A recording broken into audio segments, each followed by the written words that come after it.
Nobody wanted to play?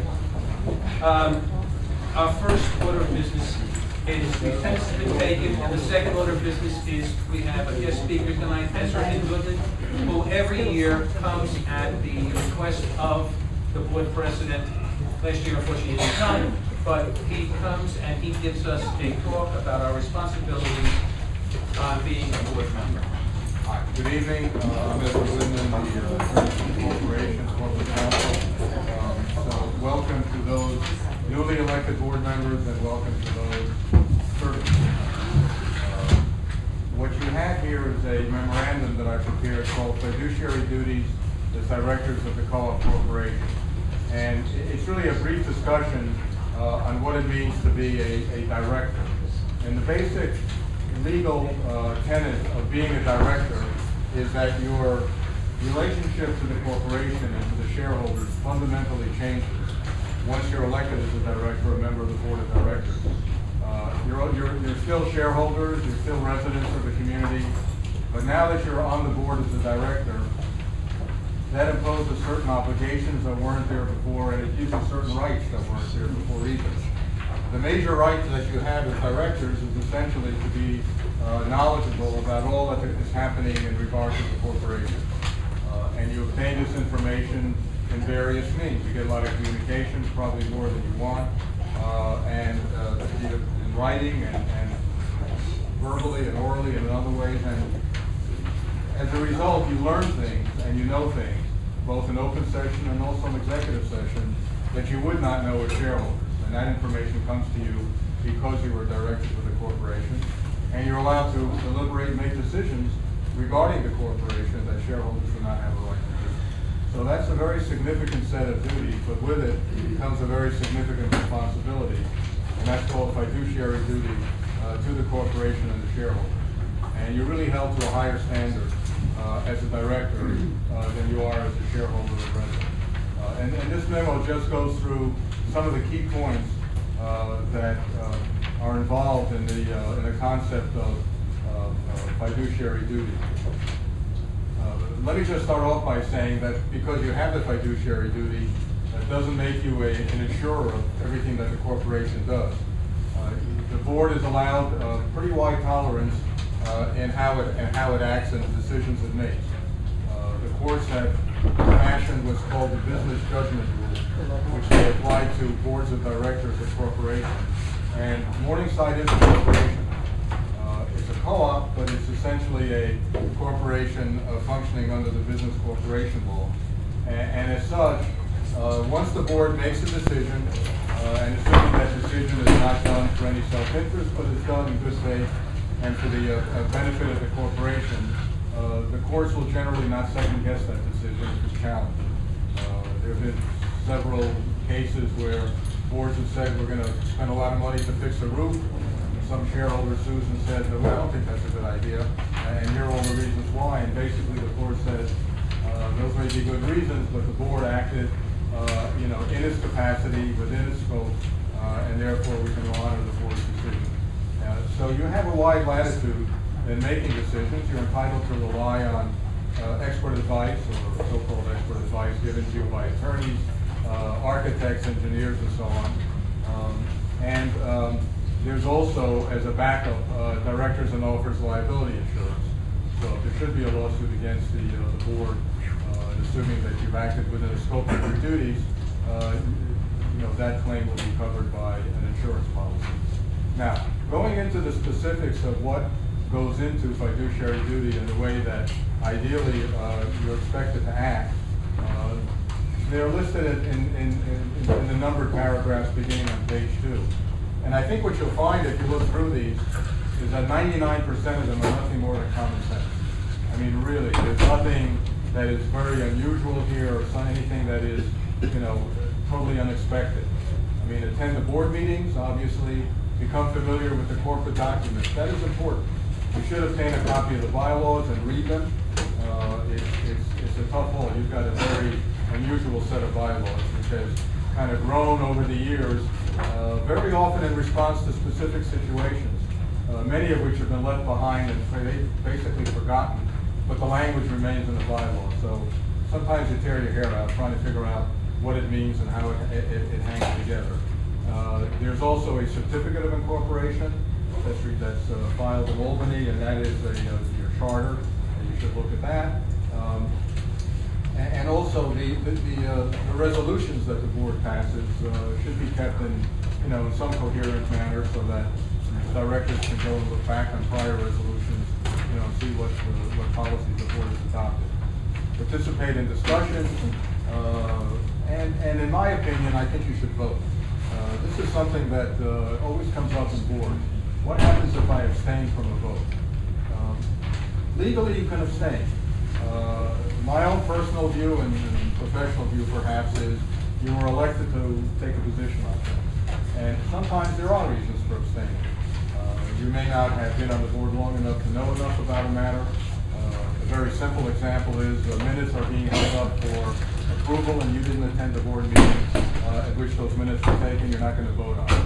But aside from those situations, I really think that it's your duty to consider matters, participate in discussions, and then take a position and vote on it. That's why you're elected.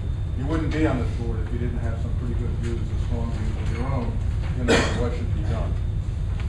The next point is confidentiality, and I think that for a co-op board, this is probably the single most important and difficult concept, and that is to honor confidentiality of matters that come to your attention as board members. Usually that's done in executive session or through other types of communications that come to you from management or from attorneys or even architects or engineers or from the president or the secretary. So you can get these communications in various ways, but the key identifying factor is this is information that you have as a director. It's not publicly known, and it really must remain confidential, at least until the board has determined that it is no longer confidential and brings it out into the open. Sometimes it's for very obvious reasons. There may be pending litigation, pending contract negotiations, things of that sort. And and you really don't want that information to become public because it's going to act as a detriment to the corporation. There may be things that involve individual shareholders that have to remain confidential. Intra-board matters that remain confidential. So this is, and it's hard in a co-op because this board is unlike most boards. I mean, if you were serving on the board of a business corporation, you'd have a board meeting, you'd go home, and you would leave the business behind you.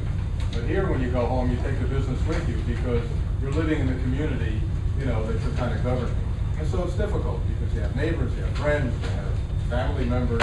Everybody wants to know what's going on. And that's a natural instinct. So you have to just, be careful and break yourself on what it is that you're allowed to discuss and what it is that you're not really allowed to discuss. And if you have any questions about it, I think you should bring it back to the board and say, look, this is an issue that we discussed. I mean, are we ready to go public on this, or do we keep it still, within the confines of the board? When I say the board, I include management as well because they're obviously acting, as your day-to-day consultant. The next item is if you become aware of a matter or a situation that you think needs remedial action, sometimes the instinct is to shoot ahead and do it on your own. Bad idea. Don't. Unless it's some imminent, life-threatening matter right in front of your eyes. If there is something that you think needs to be corrected, you bring it to management. Or if it's a board-type matter, you bring it to the board. But it's very, very detrimental to the interest of the corporation that individual directors go out on their own and try to act for and on behalf of the board of the corporation. And it's happened. I've had directors trying to negotiate contracts with vendors. And that's a bad idea for the corporation, a bad idea for the director. You expose yourself to all kinds of, criticism and liability. Perform your duties in a professional and courteous manner. There is nothing gained by personalizing issues. I think by and large people do respect that, and sometimes you're going to get heated discussion, you're going to get excited about something, which is good. That's why you're here. And this is really a democratic process, and I feel strongly that every member of the board is here for a reason, and you wouldn't put yourself in this situation and subject yourself to what you're going to subject yourself to, unless you have some pretty strong views on this. And you need to express them in board discussions. That's the place to do it. But once a decision is made, once the board acts on motion duly made and seconded, majority vote, that is board policy, and that remains board policy until maybe it's revisited at a later date. Don't avoid making difficult decisions. This goes back to the abstention notion. I've had boards where every time somebody mentions the word maintenance increase, somebody raises their hand. I abstain, as if that exonerates that person from the responsibility, which it doesn't. So now avoid conflicts of interest. This doesn't come up too often in co-op boards, more in business corporations, but occasionally there can be situations where there are conflicts of interest. The most obvious one is if you're involved in the matter as a shareholder, which also involves the board. In those situations, you have to recuse yourself. You have to, absent yourself from discussions, deliberations, and so on, and you can't participate. But there may even be a business relation. Sometimes the board the co-op may be bidding on something, and you have a relationship with one of the bidders. You have to disclose that to the board. It may not necessarily disqualify you or the bidder, but you must disclose it. If there's any hint or any notion of conflict of interest of any kind, you have to disclose it to the board. That's your first responsibility. And then the consequence of that, either the board decides, or if there's a real question, they should bring it to council and we'll, give you a determination. Observe the distinction between the role of the board and the role of management and consultant. This is a big one too. The board historically makes policy, management and the consultants execute policy. Sometimes that's hard to put into practice, and the line sometimes gets a little blurred. But I've had board members get elected, and next thing you know, they're directing some fellow out there on how to sweep. You really don't want to do that, and you don't want to get too involved in the operations of the management office. You have professional management, and you have to rely on them for providing that service. That doesn't mean you don't have a right to direct, criticize, suggest to any consultant, on what the board wants. But I think you have to try to, take a step back and keep a proper distance. And I guess above all, recognize that there will be times when what you want is not what the majority wants. And that's probably the hardest thing to come to grips with. Because you can feel very strongly about something and feel that everybody else is wrong and you know the right way. And all of a sudden there's a vote and you're not in the majority and the board decision goes the other way. You really got to swallow that and move on. So, in a nutshell, as I say, it's mostly what you would probably think of yourself if you sat down and thought about it. Any questions, Chris? Are there any questions that you might want to ask if you had a chance to read it? If you have questions as you look through this going forward, you can direct them to management, and management can direct them to me. And when I answer, the answer will be general. And let me just close with that, and that is the question of communications.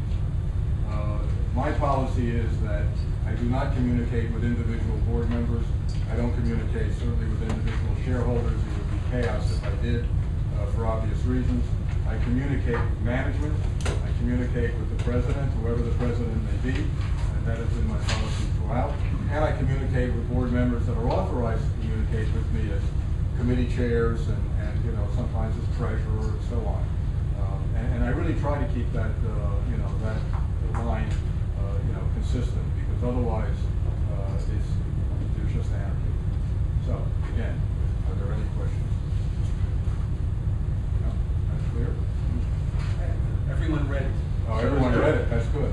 We sent it out. Ahead of the game. Ezra, I want to thank you very much for coming tonight. We won't hold you any longer. Okay, great. Because I checked with the manager, and he said that we're not going to need you at this time. Could I have that one thing back that I Yes, gave you? absolutely. Thank you. Okay.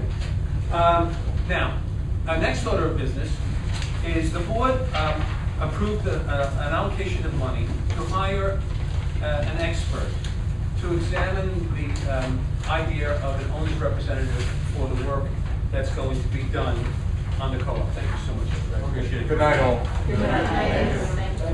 And I don't want you to think I rushed you. Just No. okay.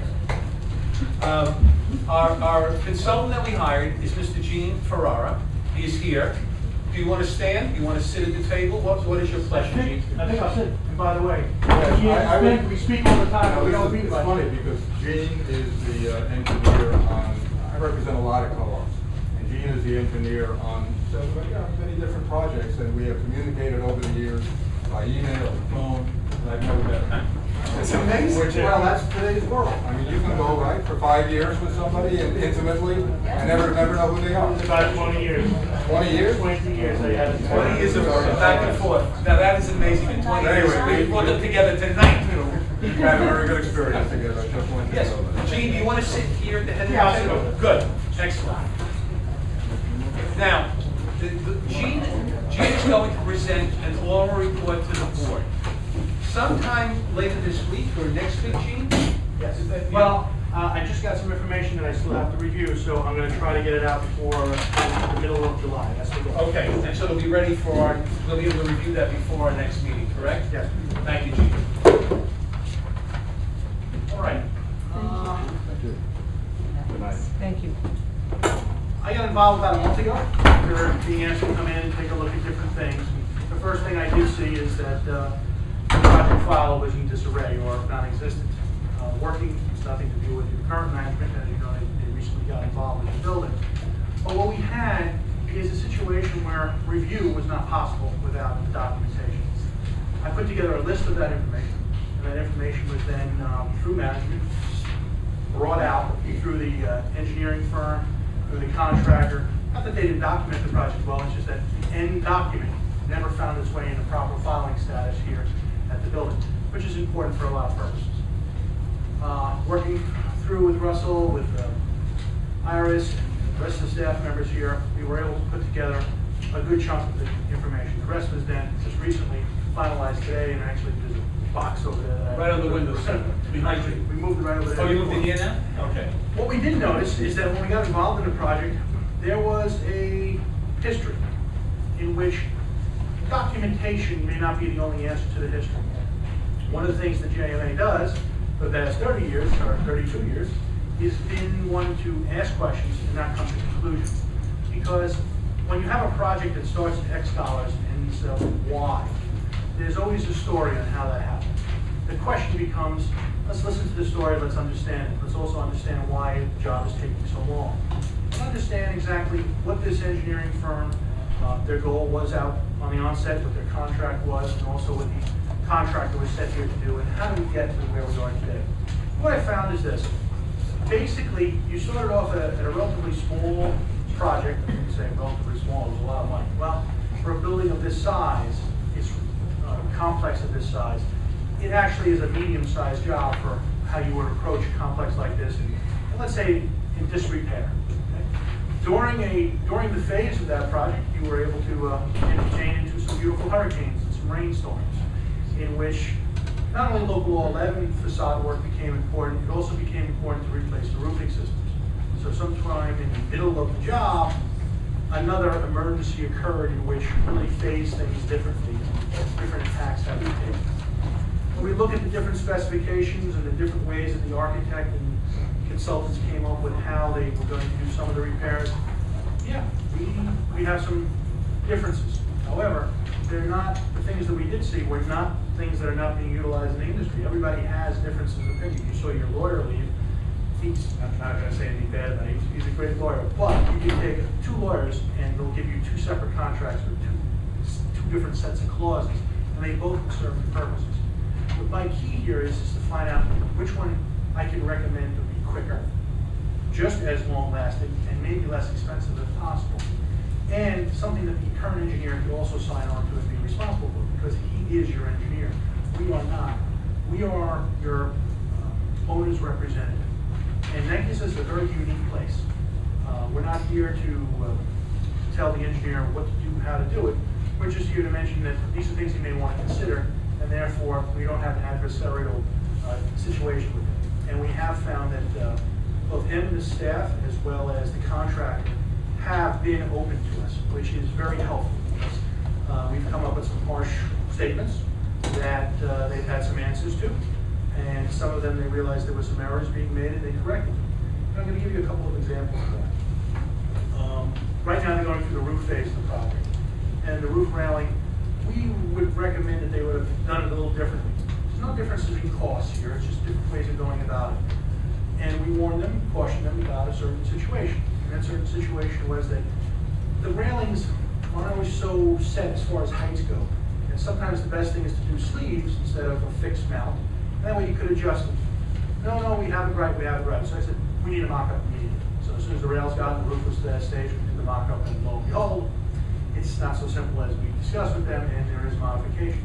So there is something that has to be done to the rail. Nothing structural, it's fine. Something has to be added to it. And I explained to them, sorry guys, but you guys work out the cost. This is not the responsibility of the board. And they immediately understood that. There was never a question of it. But that's, again, why I'm here, to try to push those things a little bit in the forefront, as opposed to wait until later on. The other goal is here are site safety goals. You have a site safety manager here full time. Some of the things that Russell and I will be able to deal with is we've been asking for consolidating these two inspectors to cover all the buildings at one time, instead of having one inspector for each building and so forth. So through Russell, myself, and just going through with the contractor and telling them that these are the things that are out there, these are the things that can be done. Recently that was approved. The other thing is that the engineering consultant is coming, we pushed him. I think he needed to push him, but you have a filing that's coming up on these buildings.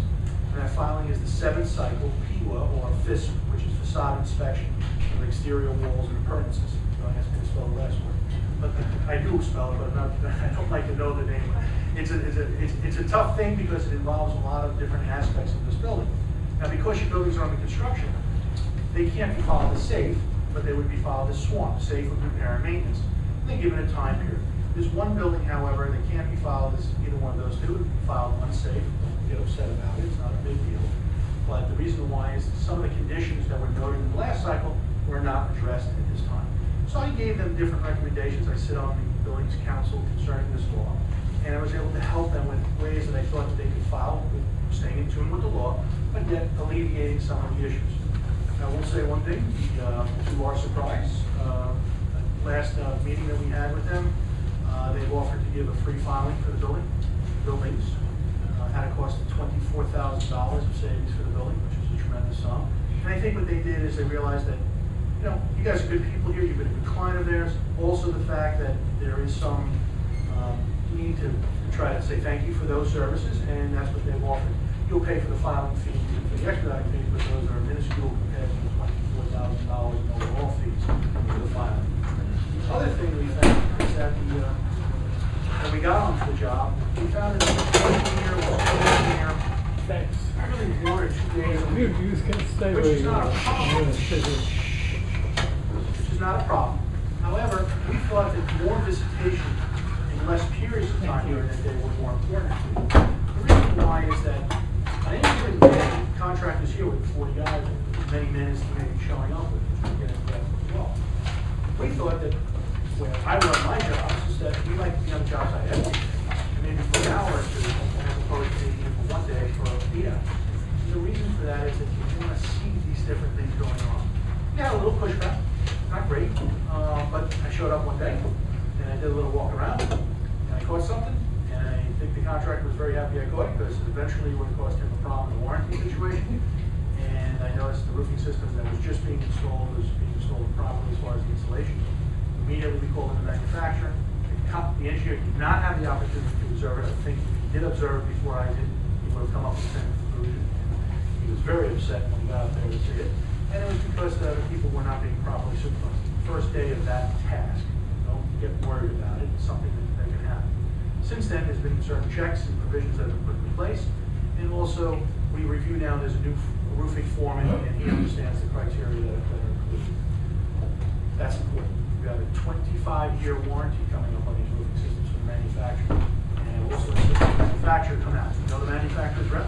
You have a good relationship with them. You have a very good system that's been specified here. The latest in insulation requirements, the latest in energy code compliance. I verified all of those, and the engineer did specify the right products and so forth. The biggest thing that we see in this job is your perception of delay. Wow, what does that mean? Well, I'll say my perception of delay, make it a little bit easier for you all. I always look at a job and I say to myself, how much is the dollar amounts to the job, and how many men are on that job, and so forth. People look at a complex and they say, well, it's a complex, it's spread out, it takes longer of a time. Yes and no. If we took a building and we put all your buildings on top, you would assume how many stories that building would be. However, you can only use so many scaffolds at one time doing that work. When you have a complex, you can actually divide the buildings again, and you can run more manpower, more roofs and so forth and so on.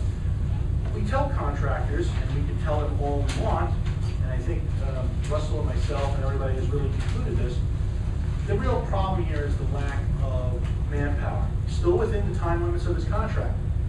However, I don't believe he has any more manpower to offer us here at the site because he has other clients, it's a busy time of the season.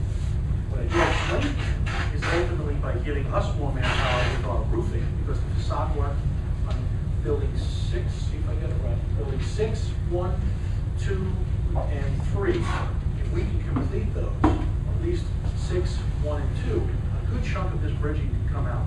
Which, to be honest with you, I don't live here, but I've been walking underneath your bridging, and I know how much it can piss you off because it's a beautiful place, but underneath the bridge, it's not such a beautiful place, except when it's raining. Yes. Yes. Yes. What I would say is that if we can take that chunk out, and we've also used a situation where we took the site safety plans, verify that certain bridges can be removed in certain processes, and I think as a group, you have a good group. One of the things I will give you as a plus, the documentation on this job, I would say is one of the best documented jobs I've seen from an engineering firm and from a contractor. The contractor on this job is submitting each one updated progress charts. They're colorful, they're informative, and they're a lot more than I see on most of the jobs, even the ones I run. But then again, some of the jobs I run, I don't have the same type of, what you conceive as a delay. Unfortunately, you can't go back and renegotiate the amount of days and hours and so forth and so on. I was very concerned about the amount of money you're paying for temporary insulation on the roofing systems. And I made a suggestion, well, let's keep running right now, let's take them off, and then we'll put them on in the winter if we need them. And I was immediately corrected. I was told that there's complaints in the summertime. It's very rare we get that, but in this building, that is something. So again, I learned a little bit from the experiences here as well. The good news is the contractors offered a reduced price on those. Now they did the initial setup, so now he sets that insulation. Because he's using insulation from building to building, it is a little bit of a lesser cost. Ultimately, I think your project will have some completion dates that the contractor has proposed, and ultimately I think they will not be as proposed. For an example, I think that the roofing systems, they're showing some of these roofing systems finishing up in, the early fall and so forth. I think you'll be a little bit later on in the fall, especially since we've been losing weather because of heat and rain. Second thing is they don't have enough manpower to give those dates. Ultimately, it doesn't matter contractually from what I can see. They have an ultimate completion date.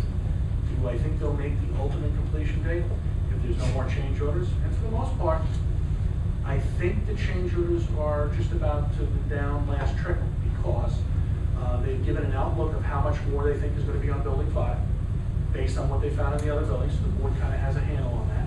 There'll be some more things that are out of their control, like drain replacements and other things as they go along. By the way, when we're on drain replacements, it's another major reason of the delay in this job. Your building has what we call an inherent problem. I see the buildings on the wall. Today you saw me walk in with an intern. He happens to be my son, but his grandfather was worked for HPD. And many of the buildings that you see here, he was a commissioner, assistant commissioner of HPD. And this is a very typical building of the time when these buildings were all put up. They all had one inherent problem. Mr. Lindsay loved to have balconies, or Mayor Lindsay wanted all these balconies out there. Some of the balconies, the smart buildings, had balconies that dripped off the edge and the rain went out. The ones that cost a lot of money to repair and keep going are yours, which is where the water comes back to the building into a drain line that, let's just say, doesn't have an infinite lifespan and not always was connected to a drain pipe properly. And as a result, you are paying for that sin at this time. So when I hear certain things here, when I see certain things, I do hear things that make sense to me. And when I hear things that don't make sense, I immediately make those comments. One of the things I've also been is you can't reinvent the wheel. Your wheel has been designed, ordered, and put on the car. Now you drive it. I'm here to make sure you stay out of some potholes and don't blow that wheel up. Because litigation, if anybody has that in their mind, is not a goal of mine, nor should be a goal of anybody in the room. I do not see a litigation point here. I do know that when I did ask certain questions, I was given an education about delays. The contractor has his story.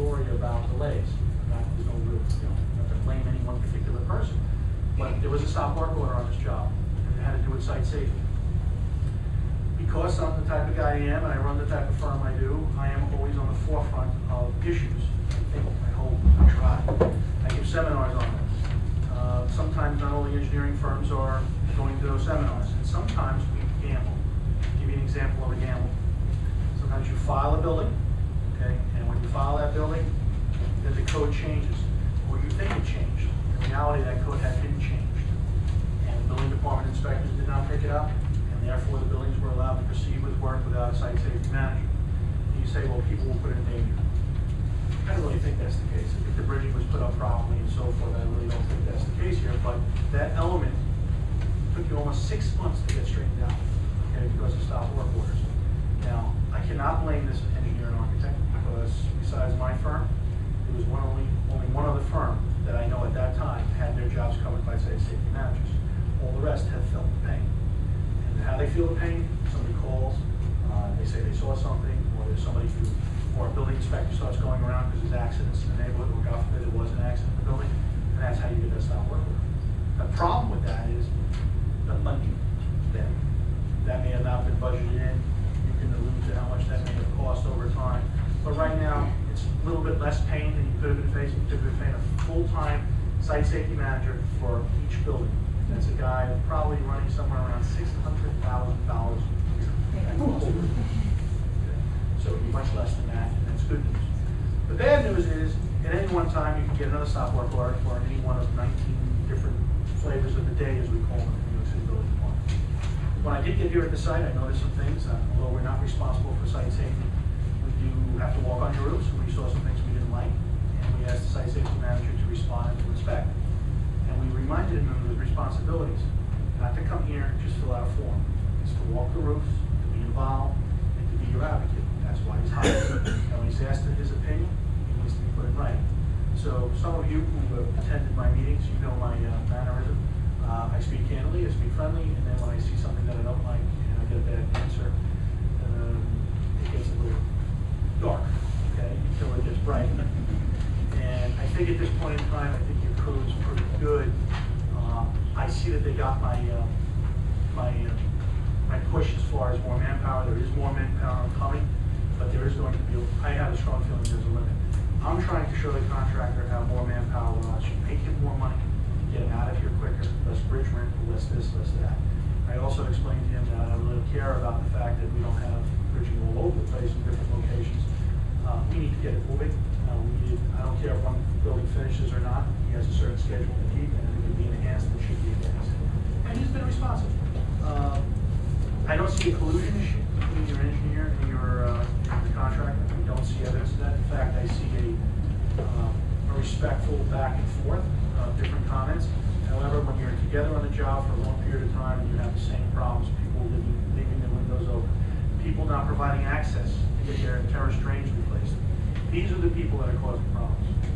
I also saw a way that to revisit things. These people have been beaten down. Your contractor, your engineer have asked for things in the past and they were told no, no, no. I said, well, we have a new board or a different contingency on the board, and that board was beaten down as well at that time. We need to work after hours. We need to work on weekends if we can do quiet work. Because the year only has so many days in it before the weather sets. And it only has so many days which it doesn't rain and it doesn't get too hot. So if you give that contractor their opportunity and there's no extra charge other than for your site safety costs or your Saturday permits, give it a shot. Try it again and explain to the people. And I saw that you, to be honest with you, when I go up in the elevator, I see that bulletin board and I see many things that we speak about up there the next time I come out, which is very informative. But then tell people, Mr. John, I'm sorry, the worst thing I am is with me. Alfred was able to lay that back to the board. There's another member in the back. And basically, one of the committees that we have. And I think that the board got the message, and it's been enacted. So now let's see how that works. With roofing, it's really going to help because it's quiet, especially after the rip has occurred. And I think that's going to be an advantage as well. I know you guys have a time schedule, but I am not going to create a $10,000, 15 million page report for you to tell you things you don't really need to know, you already know. What I am going to do is put a little overview of what we discussed tonight, and those things I think moving forward. As far as billing issues with contractors and with the engineer, I think a meeting needs to be set up, one with the engineer to He builds differently than I do, in methodology and the way it gets laid out. May not be wrong, may be right, but I can't give a comment. And I want him to have a fair opportunity to explain to me how, here's the contract, how did it go from year to year, and how does this represent it? What are the additional services that you're, I think he's very to the point, and I'll give you that answer and so forth. Again, I think the conclusion of this project with the current staffing makes the most sense, and I see no reason to recommend otherwise. Then, let me just ask you this. What about having a continuous management representative person on this job?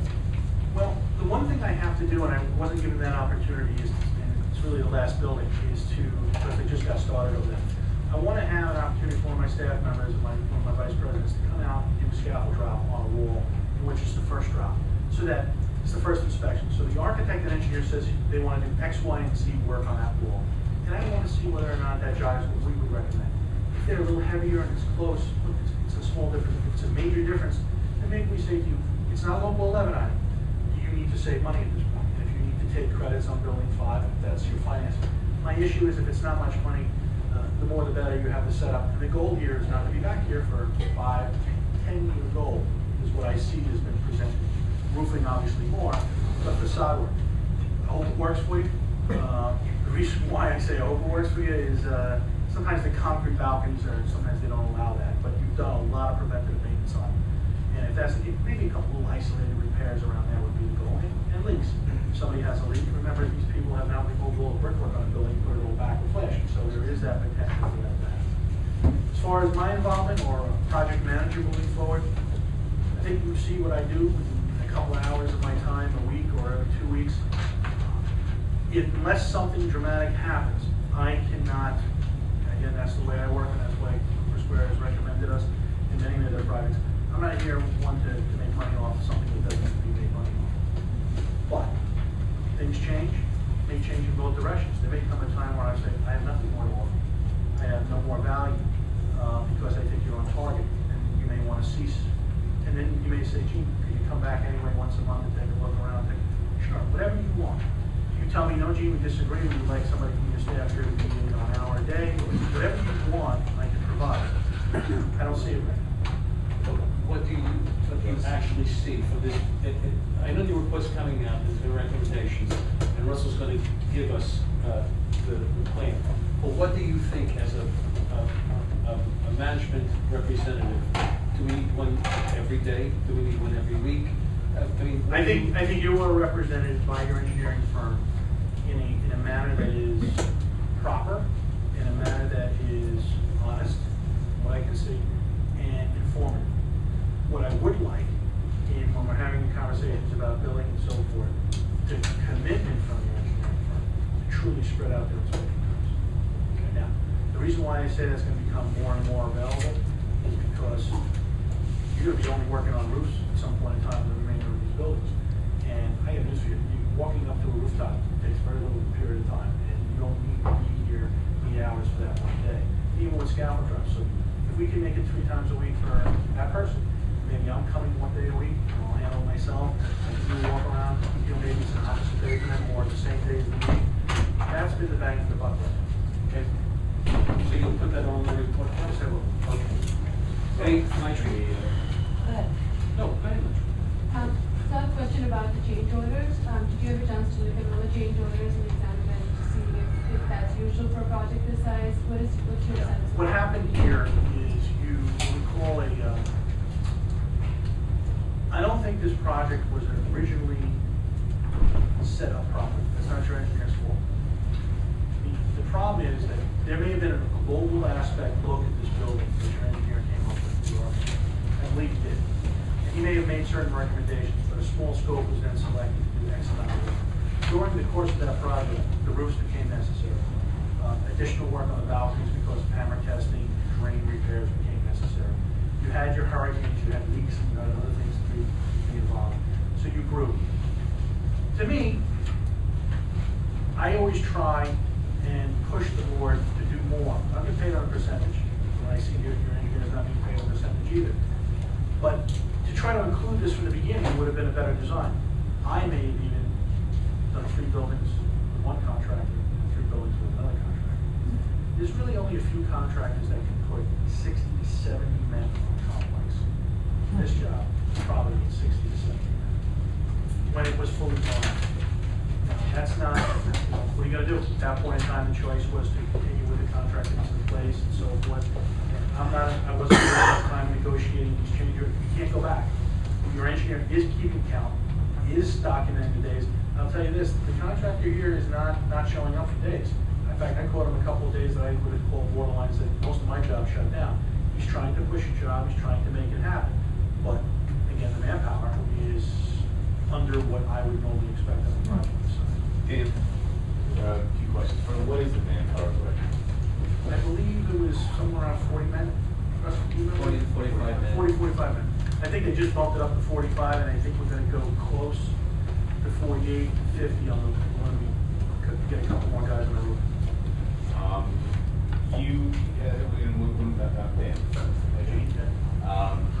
When we, I guess, there's something that I know, Square has mentioned, Keith has mentioned, value engineering. Are we getting that? Well, let's say you are, okay? And that's an easy answer, and there's no problem. Let's say you aren't. There's not much left. You are completed with just about 70% of total facade work on this project, maybe more. You only have one building that still has left to do initial inspections where the scope of work is designed. That's what I was talking about before. Let me understand what you're saying, what I'm saying. There are cheaper roofing systems, I would not have specified. There are cheaper railing systems, I would not have specified. So there is value engineering, and then there is proper project design. I can't blame the engineer for not proper project design, because I think his hands may have been tied at the time of design. Meaning that if you would have went out and you would have included everything you have now in this project, and you did it from the conception, Bren probably wouldn't have been your contractor. Because you would have bid it out to enough bidders, and then you would have probably seen that there would have been a few other bidders who would have took the monster on and allocated X amount of manpower. Bren probably never had that amount of manpower to give to. That's my opinion. However, it didn't start that way. It was an evolution. So, value engineering, no, I don't think there's much different. Other than my comment is when I get on building 5, I think there's a lot of pointing in this job that I may or may not have done, but it's relatively inexpensive when you consider the work task compared to all the rest of the tasks. Building 5 and building 4, building 4 are your most exposed buildings. So if you're going to spend the most amount of time and money on it, as far as pointing and preventative maintenance, those are the two structures on the whole complex that I would spend time and money on. So they're the ones being worked on now. There's not much I can do for you. Okay, meaning that there's not much that I can cut out of the prior job, of the prior situations. Gene? Yes, I know not you. Wait, what's the second one? I do this one, but I want to just let everybody else. Okay, and just let me be sure. I remember in some of the bi-weekly meetings, you had talked about trying to get some of the bridge work down. Right, last week's meeting, what we did is we set up I told them what I wanted. I wanted building 6, building 1, and building 2 done ASAP. Then I was told that building 6 couldn't be done because there was a hard issue with some pipe replacement and some other things. And I explained to them, I said, you don't get it. Without building 6 down, it's going to create, the bridging still has to stay up in a certain grouping. I said, let me see the site safety plans. So the site safety plans then were provided, and we reviewed them at the table. And what we found out is that they did one thing right here as far as site safety goes. They segmented the bridging per building in a certain way. And that segmentation will allow a certain amount of bridging to come off while not affecting another. So they don't have to refile and do maybe in one spot, but in general they did it all. So you may see bridging around building 6 stay up longer than the bridging around building 1, building 2, building 3. Okay, because they were filed independently. So if work is finished in one building, it's not affecting the fact that you have the bridging up in another. It was the right thing to do. And I gotta give credit, it worked out well. Yeah, I have a few questions. Sure. The first one, just want to make sure, because you are saying about the manpower, like the brand, not provide. Well, I'm because- speaking out loud, but I know. when I ask and I ask and I ask and I only see a trickle and a trickle, that means that, it's easier to satisfy somebody. I just want to make sure, because as you said, we cannot go back. But at the beginning, this board, I mean, the previous board was talking about we do 2 buildings at a time. You think that would be a better idea, or? You don't have that opportunity. Let me explain We why. had. No, let me tell you why you don't have that opportunity. Mhm. If you would have done 2 buildings at a time and only 2 buildings at a time, you had conditions on some of the balconies that were potentially unsafe. Okay? You had some conditions which were listed. Prior local law 11 reports, the 6 site reports that were listed as sworn, they were given a date to be corrected by. They have not. Some of the buildings, yes, and some of the buildings, no, because you haven't gotten to complete them. If you would have done 2 buildings at a time, yes, you would have finished and maybe taken down a bridge at 1 or 2 of those buildings. But you would have been in far worse shape in the eyes of the building department, and instead of 1 building being unsafe, you would have had more. And the potential risk for an accident or a situation would have occurred in those locations, which has been taken off the table since the bridges were erected. As soon as the bridges went up, your liability went to 0, 99%. Go ahead, Chief, keep going. The second question is, since building 1 and 2 is almost done, and then I think we need to wait for the city approval, so that before the bridging can be done. You're not almost done. Your facades are, Right. but your roof is not. Your roofs will probably be done sometime, I would say sometime in September, if I had to make a guess. Yeah. But hold on. The reality here is that you are correct, that approval must come from the building department. We discussed that in the meetings.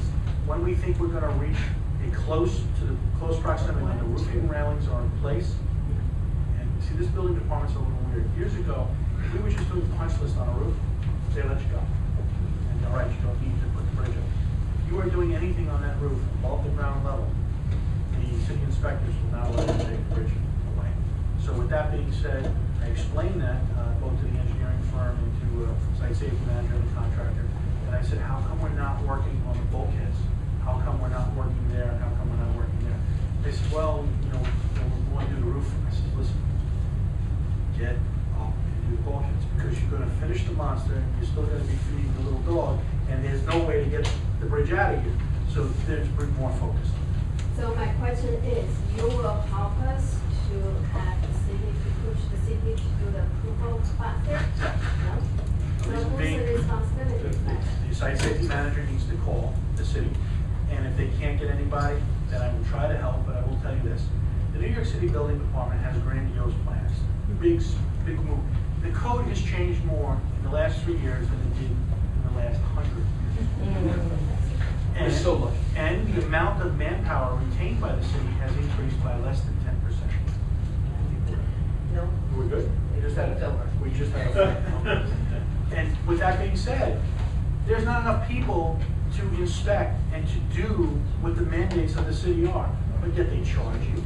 And I know I'm on tape, but I told the board that I came up with the filing fee for the Pewa reports for $265. I said, charge them. People would love it if you charge them and give them a proper review in a timely fashion.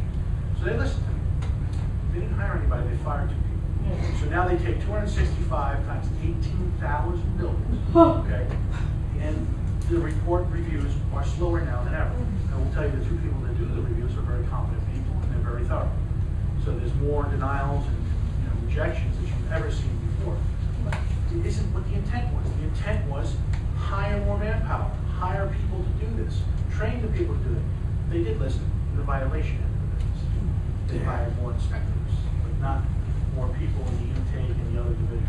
So site safety has 1 person reviewing plans at the present time, and he's probably going to quit. When he quits, there's nobody to review those plans, and we're all in a problem. So there's a lot of problems with the building department. So when you get a contract that can't get somebody to inspect, and by the way, don't take that bridge down until that man comes. If you take that bridge down, he is going to violate the hell out of you, even if you were right to take it down, because everything is done. Just trying to explain. So there's certain things you may be upset at the contractor for. As I am an independent party, and I feel that same pain in other places, I can tell these people, no, they're right, or no, they're wrong, or let me try to help. And I've offered my help. In some instances, I have assisted. But that one I can't. Okay? It's first come, first served. Sorry. And then the next one, since you're talking about city codes, is we start this job, like local law 11, starting 208 or 209, like starting 208 from the contract, right? Right, but I think your And- permits were filed in 2009, 2009. And then my question is, what's our next filing cycle? Like local law 11 every 7 years? No, or- well, yes and no. It's every 5 years, Mhm. so your next cycle period, if you're the B cycle, which you are, would be from 2000, I'm gonna say 16, February 2016 to February 2017, I believe that's it. So we just finished 2 years, like we're planning to finish on. 2013. Yeah, 13 or 14. Right. Then we had to file on this, in 2016. Let me give you the translation from the building department. We gave you so much time now, extra, that really when you think it's shorter later on, it truly isn't. But you should be happy about it, because your building shall be safe at that point in time, and you file clean. That would be the premise of the thought. You'd have to put one scaffold on each building and hang it and go around each building, but that would be the good news. So when they say safe, we don't need to. You don't need to do extra work. I would not perceive that you need to do extra work, and if you do, most likely it would be a warrant that for these things. Doug? Thank you. One question also. What's the difference between, if there is a difference, between construction manager and owner's representative? I don't know. The same thing? I really don't know. I know people keep calling me a lot of names, but the thing I like to be called, I'm a consultant. And I actually do project management and consulting together as one, because I think that they are the same. So in my job, my task, I do basically what Doug Custom George's firm does. We have a little bit more range to us. I mean, we have a professional engineering staff, my partner is a professional engineer for structural, so we'll do the structural end of it as well. And the construction management is part of our overall services. What I would be doing here is assisting ownership or the managing agent, because to be honest with you, he's probably overloaded in all the other tasks that he's taking on. He has working knowledge here, but he's not an engineering consultant. He doesn't have that construction background to the extent necessary for a job this size. So he is requiring me, or asking me for my assistance to A, know what to ask, B, know what to push for, and C, be, this lady's in the room, but a bull detector. Okay? I'm here to make sure that when you're given a story, the story is plausible and makes sense. And if it's not, put it to them right in the face and say, listen, that doesn't make any sense. This is the way you should do it. Tell me why you can't do it this way. In a nice way at first, in a nasty way the second time until it gets done. Okay? That's what I consider an owner's rep, and also look at the costs. Meaning that, And I think. and also look at costs, because I think sometimes there's two ways to skin a cat.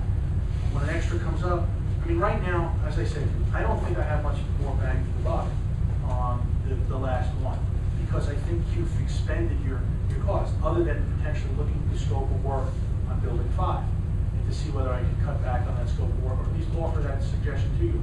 But let's say the job is now, the total is about $8 million, and I can save you $50,000 by cutting back on that scope. And I don't know whether that's really worth it. Okay? It's a decision you have to make. But to me, I would say if there's a gray area, it's not such a gray area, but I gotta point it out. So I'd like, let's say my call on something's different than the other engineer. You say, well, okay, well, we go back to the rest of the buildings, we're order credit. It's not really the way it works. Different doctors order different tests, order different pills, order different procedures. It's the way it works. I'm not your engineering consultant here, but as you can see, I have opinions concerning that, and I do bring them.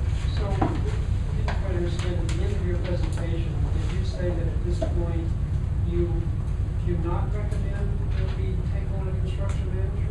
I don't think at this point in time, bringing in a construction manager full-time makes sense. Because your hands are tied in a contract. You have a certain amount of allocation of work and so forth. What can the construction manager do to change that?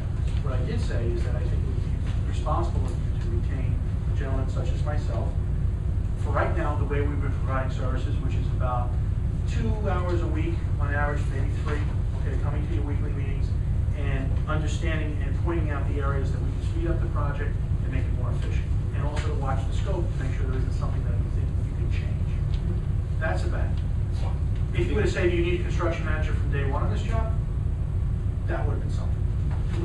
Just one last thing, when you give us your report, are you gonna be explaining in the report how you would bill for whatever? Yeah, I'll make it very How would you simple. slice this? Very simple. I bill on an hourly basis. Night meetings such as this are paid at a minimum of 2 hours. I have 2 different staff level billings. There's no travel time. My hourly rate is $3.20 an hour. My staff member is $2.40. We don't charge for tolls of parking. They're kind enough to take care of parking for us at your facility.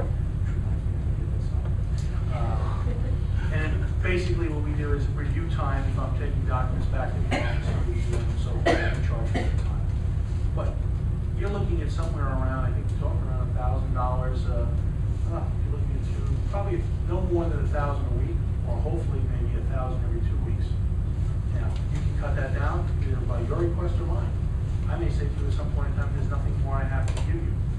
I think that you're progressing, everything looks fine, and that's your choice. Andy? This is really easy. I never heard of it until before I moved here. So, It's not called that anymore, so there you go. You changed the name. in Okay. 2 years, we have there another round of inspections. So that's just some scaffolds on the roof, just drop scaffolds. February 2015 opens the A cycle, and 2021, February 21st closes. So 2016 it opens for you, and 2017 it closes. It's over. It's just from the roof. They're dropping down from the roof. There's no Just one drop. one drop. So there's no sidewalk or bridging. As if there's nothing wrong. If there's nothing wrong, right? For inspection. Okay. For inspection. If I may, was your question answered? That's fine. Okay, so this is what I want to do. We thought we'd have a 15-minute report, instead we got the best report we've had in a long time about where we are. I would like to move the meeting forward, because we still have an agenda to finish. But, you're going to prepare your report, Jim? Do you feel comfortable having said it? Is there anything else you want to say in addition to this? I just want to let you know, most of what I just spoke to you about is I am not going to spend pages, because remember, you're paying me an hourly rate for that report. I am not the one to do that. I am not the one to spend another $10,000 to prepare that report. What I like to do is just take the documents back with me, make sure everything I've been told jives in those documents, and then basically give you statements that say, based on my review, based on the conversations I had, they do jive, or no, they don't jive, or these are the areas that we need to look into. But right now, there's 2 things that are important. A, that they think, and rightfully so is the way that I think, that this job is moving forward, that the board is behind them, and we want them to get out of here in a successful way, in an expedient way, but also in a correct way, because I don't want to rush something and not get the value for it. All right, one and one, okay, and then that's for tonight. So that being said, when you give your report, can we basically assume that you've covered, there won't be any surprises, you've covered everything tonight that's going to be in your report? Except what's in that box behind you, because I haven't seen it, okay? And that's a big box, but I don't believe I'm gonna find a surprise. Listen, there's no way that I am going to be able to get every little pigment of everything that you could possibly see in a job out of the information that's provided to me. Because there's things that happen in meetings, and there's conversations, and there's reasons. My point is to try to see if I see anything in that whole mix that makes me want to ask another question. And again, I can't say that, I'm foolproof, but I'm pretty good in looking at those things. If I have a question, I'll ask. If I miss it, I'm sorry, but the reality here is you have probably about 30,000 pages of stuff. And some make sense to me and some doesn't, but when I ask the question, what's this about? I asked them, why are we doing balcony repairs the way that we're doing it? Well, because they had a system there already, we had to match up with this, we had to do this, we had to. Every time I've asked her a question, they were very quick in the response. It wasn't like they had to think about it, it was there. And to me, that normally means they're very on top of their subject. And they couldn't have perceived every question I was going to ask them. Okay. This actually has some relevance to tonight. We're going to be asked to vote on a motion to spend about $300,000 and extend the project another 3 months. Which says till March 2014. It's actually February 2014, but that's the winter. So it's actually going to be like spring 2014. This is change order 24, and the bulk of it is an additional allowance of 2,800 square feet of deep concrete patching, more than 2 inches deep, for $240,000. Now, this in particular, I know when we had some conversations a couple months ago, there was, deep concrete patching in particular. Is that something that, is there another solution that might be cheaper and quicker than that, and just as that does the job just as well? Your roofing, your concrete restoration here is different than I do. Okay, they follow a procedure of coverage. It's different than mine. We use Sonneborn products, and Sonneborn has a BSAF product that is called Zero C. Zero C is zero cracks, and they allow you to do coverage in a different way on top of the concrete. There's been different schools which way to do it. That's why when you look at your balconies, you'll see these sections sticking out of the balconies where the repairs are. You don't see those on my job, but there are differences between coverage and so forth. In fact, Doug's job, there's two other engineers that follow the same practice. You can walk on the job and you know who's there. I don't see failures in the work, so I'm not here to say that it's not a proper way of going about it. I don't see failures in my work. Is it quicker and cheaper, just in the same sense? I mean, is it? Just based on your read, is this allowance for that much work and that much square foot coverage? Is something that I mean, did your final report? I mean, you'd like it to focus on this. This seems to be a serious bulk of work. Well, remember that this is something I'm going to be discussing on next Tuesday, but I have not seen this particular one yet. If there's money to be saved, you'll find a way to do it. No, I want to say something else. You say $240,000. This is the 2,800 square feet of deep concrete patching more than 2 inches deep. Yeah, 20, 30 years ago.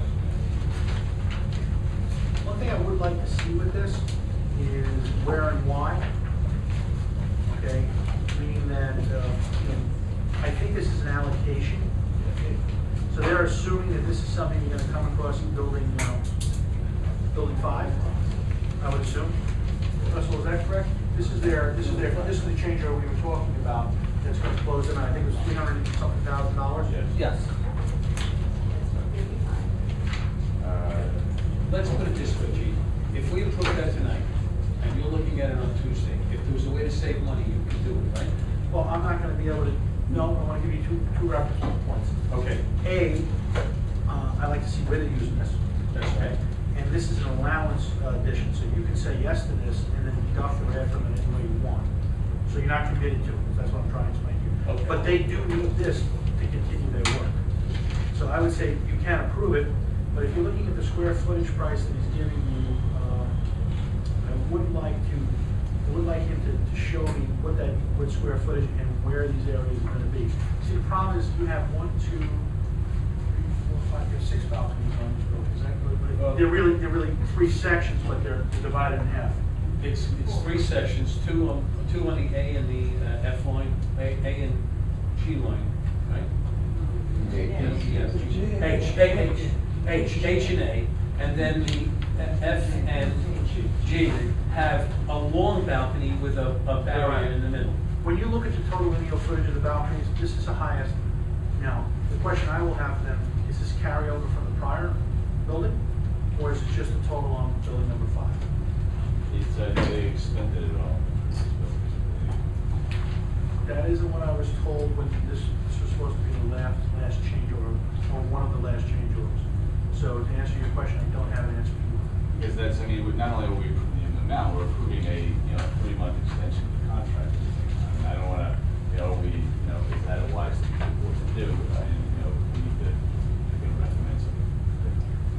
Unfortunately, the way your contract is set up, your downside here for not approving it could cause you an issue because then maybe he won't start that work to do that work. I think that the way that they've done this is they've come up with an allocation. Are you available next Tuesday morning? This is the local law meeting, right? Yeah, Alfred will be there. No, I'm just saying, Alfred, if you want to come in as well. Yeah, But Alfred, if you would do it also, I'm going to make a note for myself. Let's go item by item on this. But what you can do is you can sign the change order and understand anything in this change order, as long as it's moving forward. When I see allowances, they're normally for change orders. The way this was explained to me was either things that were done or where you're going forward, like on the allowances. Is that, Russell, that's the way I thought it was explained to us at the last meeting. Right, and one of the things, like I think the prior board meeting, we has to approve an allowance, a certain amount for extra concrete Right. work. This change, that eventually turns into a change order where they're expending that allowance that was previously approved and making repairs in various areas. You've technically approved this already, and all they're looking for is a signature on that change order. Correct. It's just a new change order. We should make mention of certain items that are previously Dated approved. June 18th, this is not change order 24, that's You're the other $300,000. You're formalizing prior decisions. That's the way I understand it. Jane, do you understand? That's the way it was explained to me. Yes, Yeah. that is correct. That is correct. We're formalizing. But nonetheless, I mean, the notion, I mean, the actual work is something you can, you know, give us a recommendation in your report. I cannot tell you where every square foot went on this job, just so we're all clear. Going forward. Even going forward with the amount of time we, BASF, right, but what I can tell you is I did venture that spot. What I was told was that, because your balcony systems have a roofing system element, and then there's concrete on top, and the way that the concrete patching and the coatings go around, you can't change certain things. Now, I don't think that Custom George and Tillman would be open to changing the design of concrete patching in this course of the job. He said, well, what do you care? He's got to sign off on it, okay, for two reasons. Number one, he's the architect of record. B, the contractors agreed to a certain scope. You don't know what the difference in cost would be. And my question would become 2,800 lineal feet on one building. That's a lot of lineal footage, and I'd like to see where it goes. Now, if the answer to that is really 1,500 lineal feet, and the rest was on prior projects, the prior building, then that makes sense to me. Right now, you've asked me to get up to speed to the point here, not really, you know, I can't look at present and gone back without spending a lot more time. No. But you asked a very good question, and I think it deserves an answer. I think it should be explained in detail, and I'll have it explained in detail in minutes. Okay, so, Having done that, Gene, could you give Heather your card so she can put it into our minutes for this presentation? okay, that's fine. And I want to thank you very much for coming tonight. We look forward to your report. Thank you. We appreciate all the work you've done, and it's given us tremendous insight. Thank you.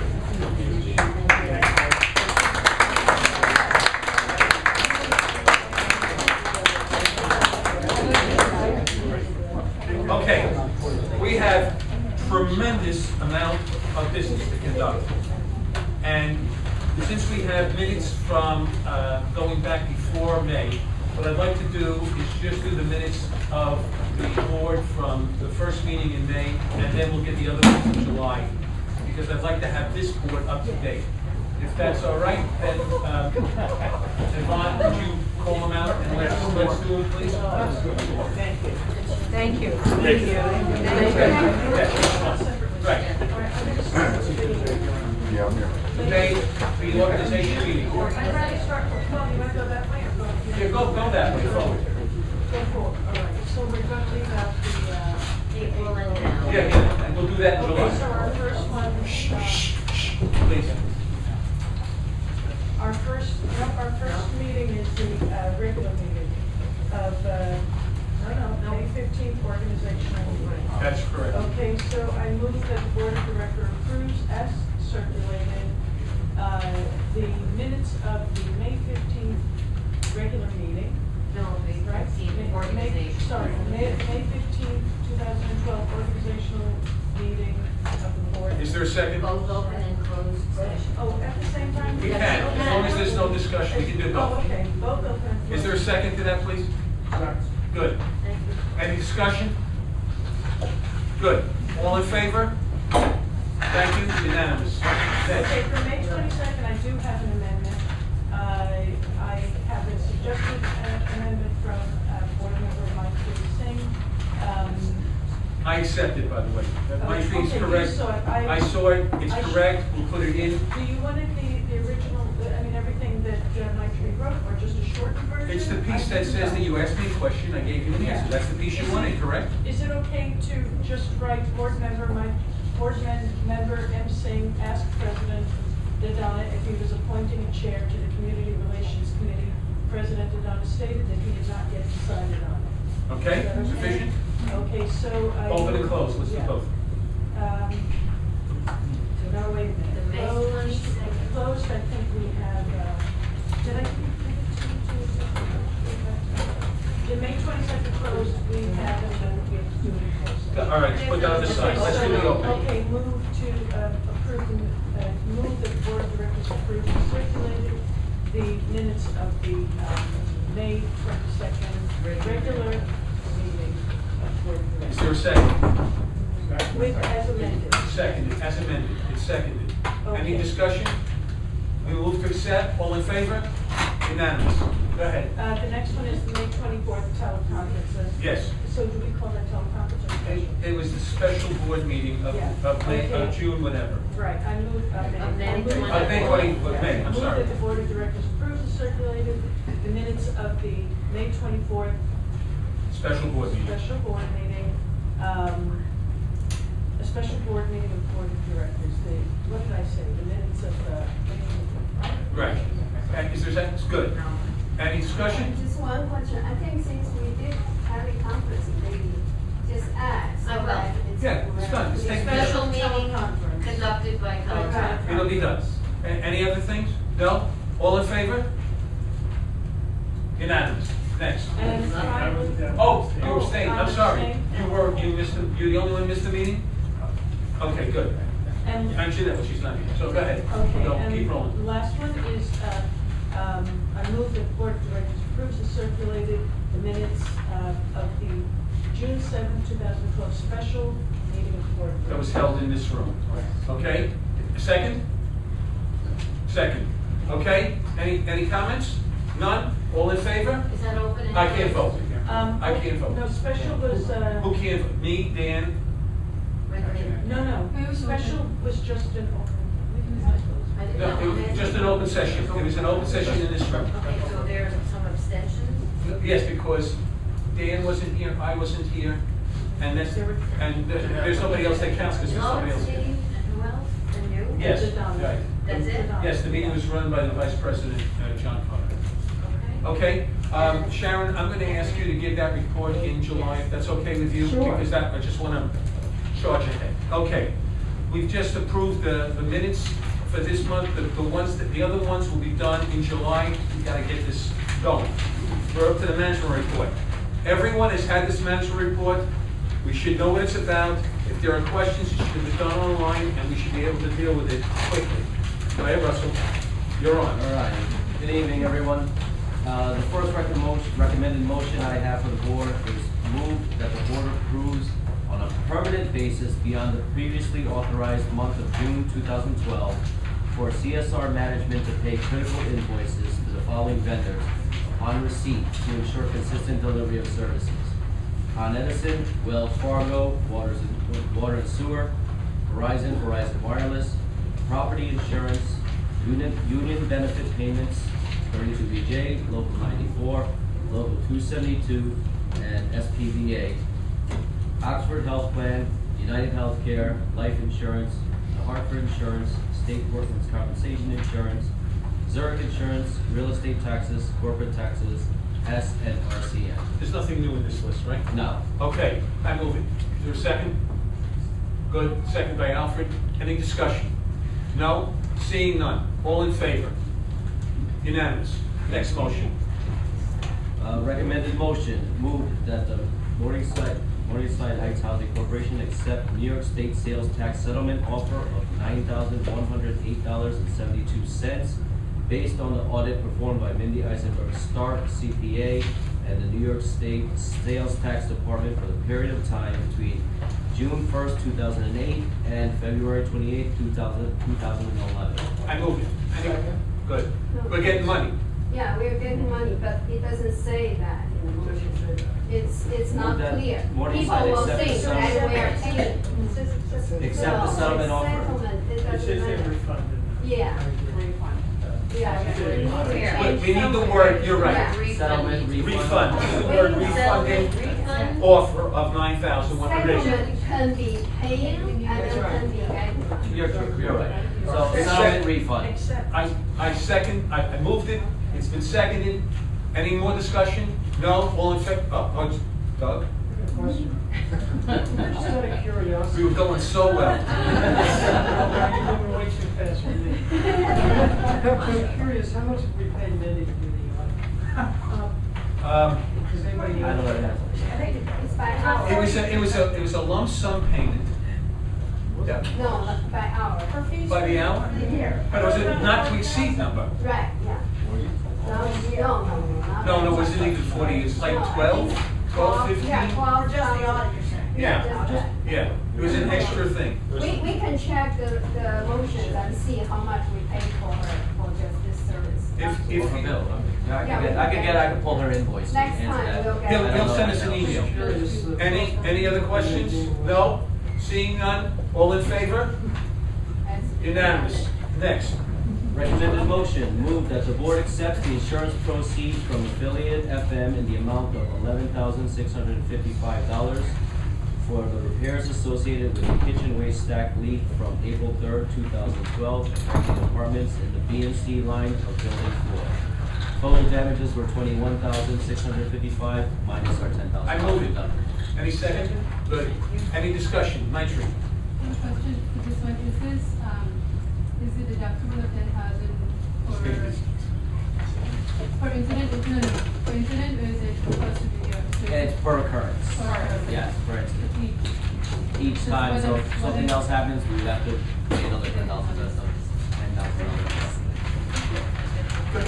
Yeah, I just want to. Oh, you will. Yeah, I will, I agree with this motion. I just want to make sure that maybe Russell or Iris can talk to Mindy. This will be the 10,000 deductible paid by MHHC because we have to pay the 10,000. Maybe as, when she does the auditing at the end of the year as a special repairment category because this is not normal repair. Right. Okay, I'll see if I can, So- well, I did that for Irene Right, expenses, yeah. so I'll see if I can do it for something So similar when to she this. does the Yeah, you'll send audit, this we'll- Yes. All right. No other discussion? All in favor? Unanimous. Next. Next, the new general liability insurance policy, move that the board of directors ratify the decision to accept the general liability policy offered by National Casualty Insurance, part of the Nationwide Insurance Group, at an annual cost of $140,250. Now, this was done. At- We did this, so we don't have to do it again. That, Well, I did it during a special board meeting, but you need to ratify it in the open session with the, Right. okay.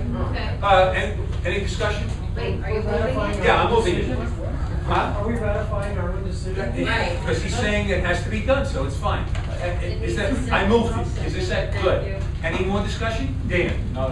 Oh, okay. All in He's favor? voting. He's responding now. Do we don't have any unanimous here? Oh, good, Yes. unanimous, okay. Got nervous. Let me just clarify, I usually do that for boards when you have a special meeting and it's not an open meeting for the shareholders to attend.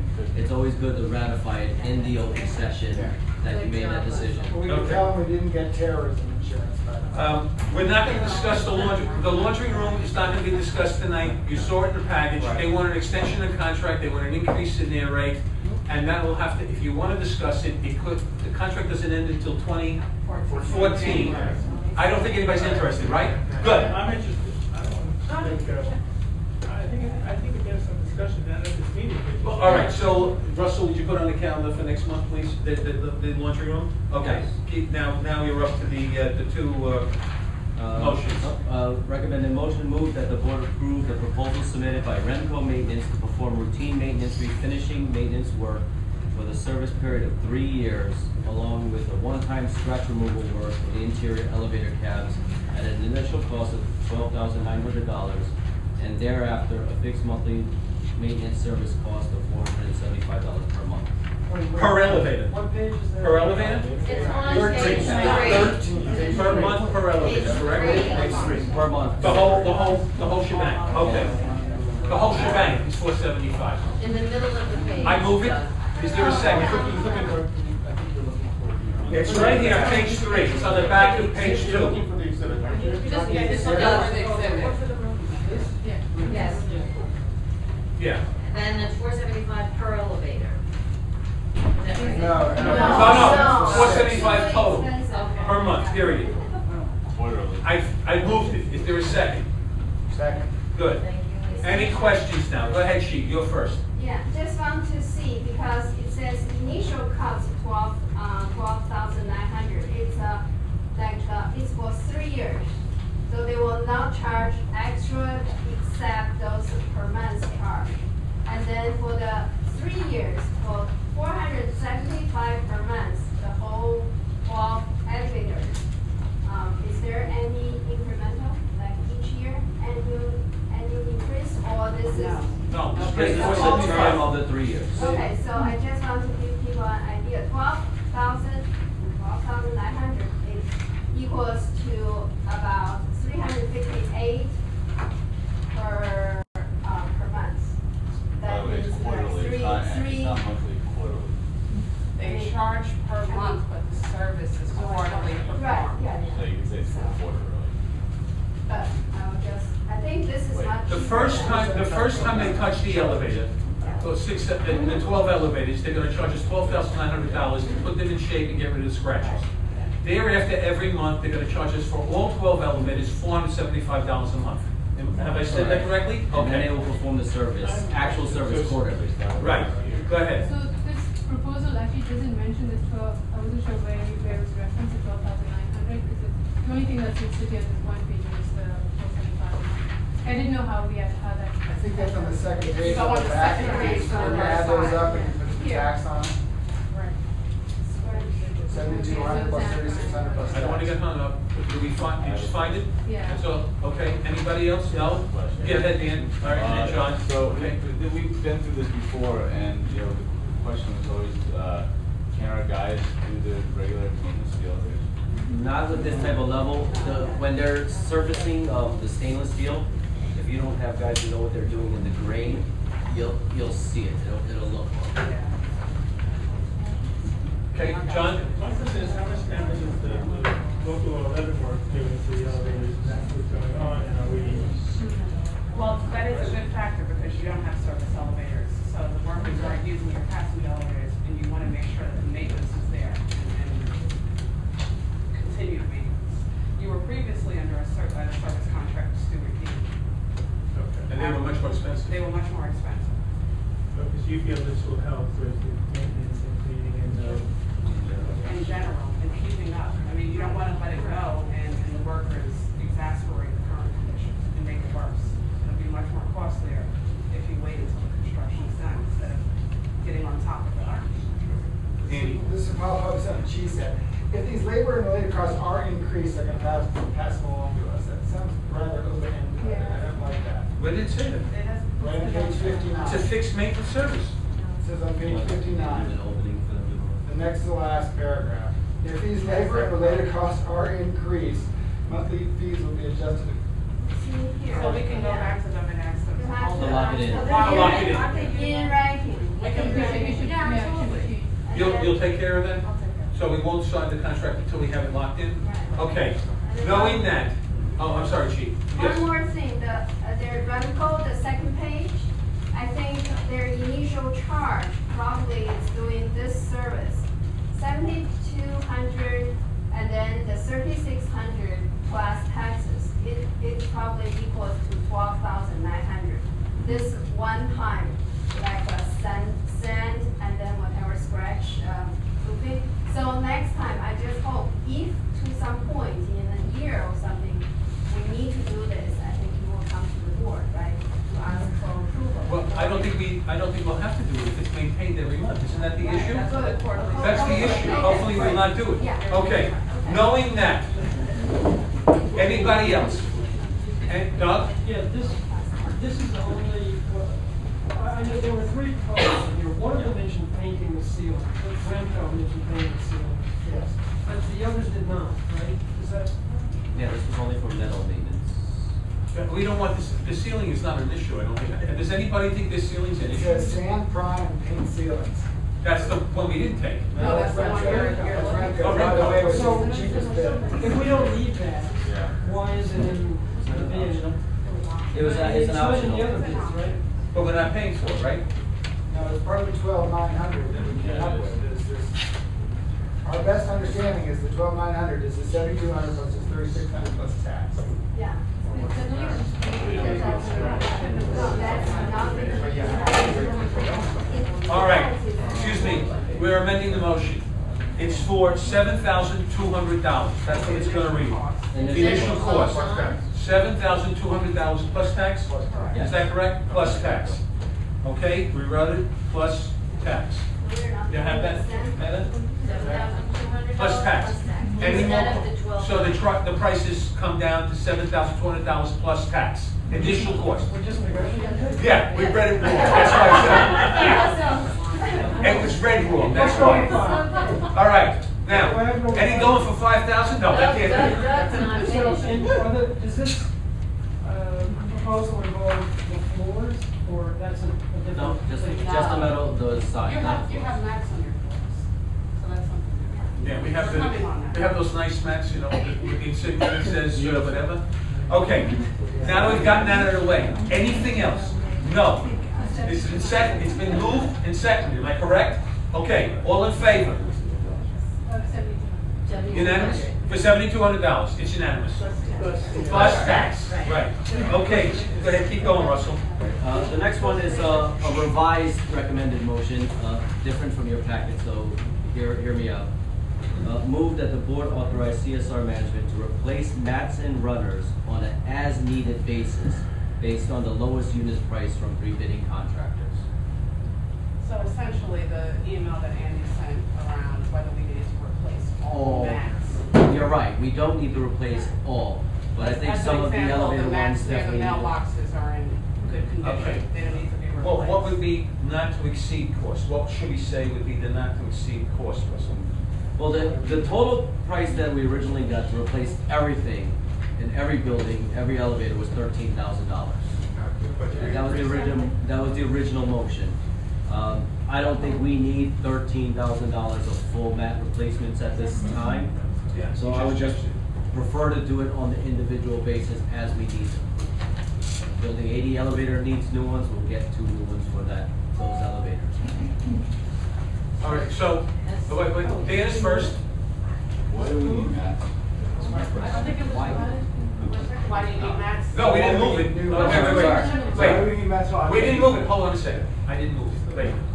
We don't have a total cost, but we know it's gonna be Well, something. your unit price would be $349, that's the lowest. Oh, unit so price. $349, Our okay. recommendation. It's for not to exceed $349 per replacement part. For the elevator. For the elevator. With the building number logo. Right. Those are in worse shape. You can do away with not replacing the mats by the mailbox and in between the elevator bay. All right, so it's not to exceed $349 per mat on a replacement basis as needed. That's what the motion would say. I'm moving it. Is there a second? Okay, it's now seconded. Now, Dan. Now, I know Jonathan needs the mats because of his back and stuff, but you know they are mail. So that's, right, I mean. Those are in good shape, so we're not. Okay. They can't stand on the hard floor? Something like that, yeah. But, I mean, these mats, does anybody like the mats? Is there an aesthetic reason for the mats? Protects the wood floor. You don't have to do that wood floor over and over and over again. So that's the elevators, what about the hallways? We're not doing that. We're only doing the elevator mats. That's Your all we're elevator replacing. mats are in the worst shape, and we had our staff do a deep cleaning. It's still in the stains that are embedded. Yvonne. I mean, You did? I definitely, I did have my hand towels, but I mean, I haven't examined the mats, but I was just wondering, is this something that we should wait for until all of our dirty work of local 11 is over? I would say, I would understand your reasoning behind that, and the reason I would say no is, again, the traffic, the foot traffic, residents, the local law 11 works. Again, it detracts from the appearance. You have shareholders who have said to me they're embarrassed when they're I've seen the passing up. emails. I think you should budget for it annually when it comes to your elevator mats, because you don't have a service elevator that workers use. Everyone uses it. John B? Okay, Alfred? Is there any way to try to get a buy-in because the county that we're continuing on an as-needed basis, which you have an initial? We could always go for trying to get lower prices. It's not to Volume exceed. discount, probably not, because I'm gonna be buying them 2 at a time, 3 at a time. So it's gonna be hard to really get a good volume discount when you're buying it like that. Chi? Yeah, I just want to say that your revised number is good, because I remember when we bought it a few years ago, it was this amount. Right. something per mat. So that's good. Yeah. Okay? All right, so it's been moved and second. Do you want to say something else? Just address the wear and tear of your elevator mats. I think the other mats outside the mailbox in the bank area is Yeah. fine, but the elevator mat should be budgeted for annually. Okay, so it's moved and seconded. All in favor? Unanimous. Go ahead, keep going, moving. The chimney's moving to closed session. All right, the next one is recommended motion. Move that the board approve change order 24 in the amount of $302,438.60. You forgot the insurance settlement. We gotta get this money. No, we did that, I'm sorry. Wrong page. Go ahead, I'm sorry, keep going. In the amount of $302,438.60, extending the local law project by 61 days, or approximately 3 months. The new expected end date would be February 2014. Move it. Second? Seconded. Okay, discussion. We know we're gonna have it, we know we're gonna have a comprehensive answer on this by the middle of July, and we'll know he'll be acting on this, starting next week. So it's a total number that may come out less, all right? So if that helps the discussion. So this is a not to exceed. Well, that's basically what it is. The amount of, not to exceed, we'll put the words in not to exceed. We're putting the words in not to exceed. Well, for change order 24. Right, not to exceed. 302,000, not to exceed. Go ahead, Dan. Two things. First of all, 61 days is 3 months, not 2 months. 61 days is No, 2 it's months. 20 days. 20 days in a month. Oh, you said. Your printed version said 2 months, my verbal request said 3. Right. Secondly, February 2014, that's assuming that, we got that winter stoppage thing, so there's nothing happening. How did you calculate the date on this?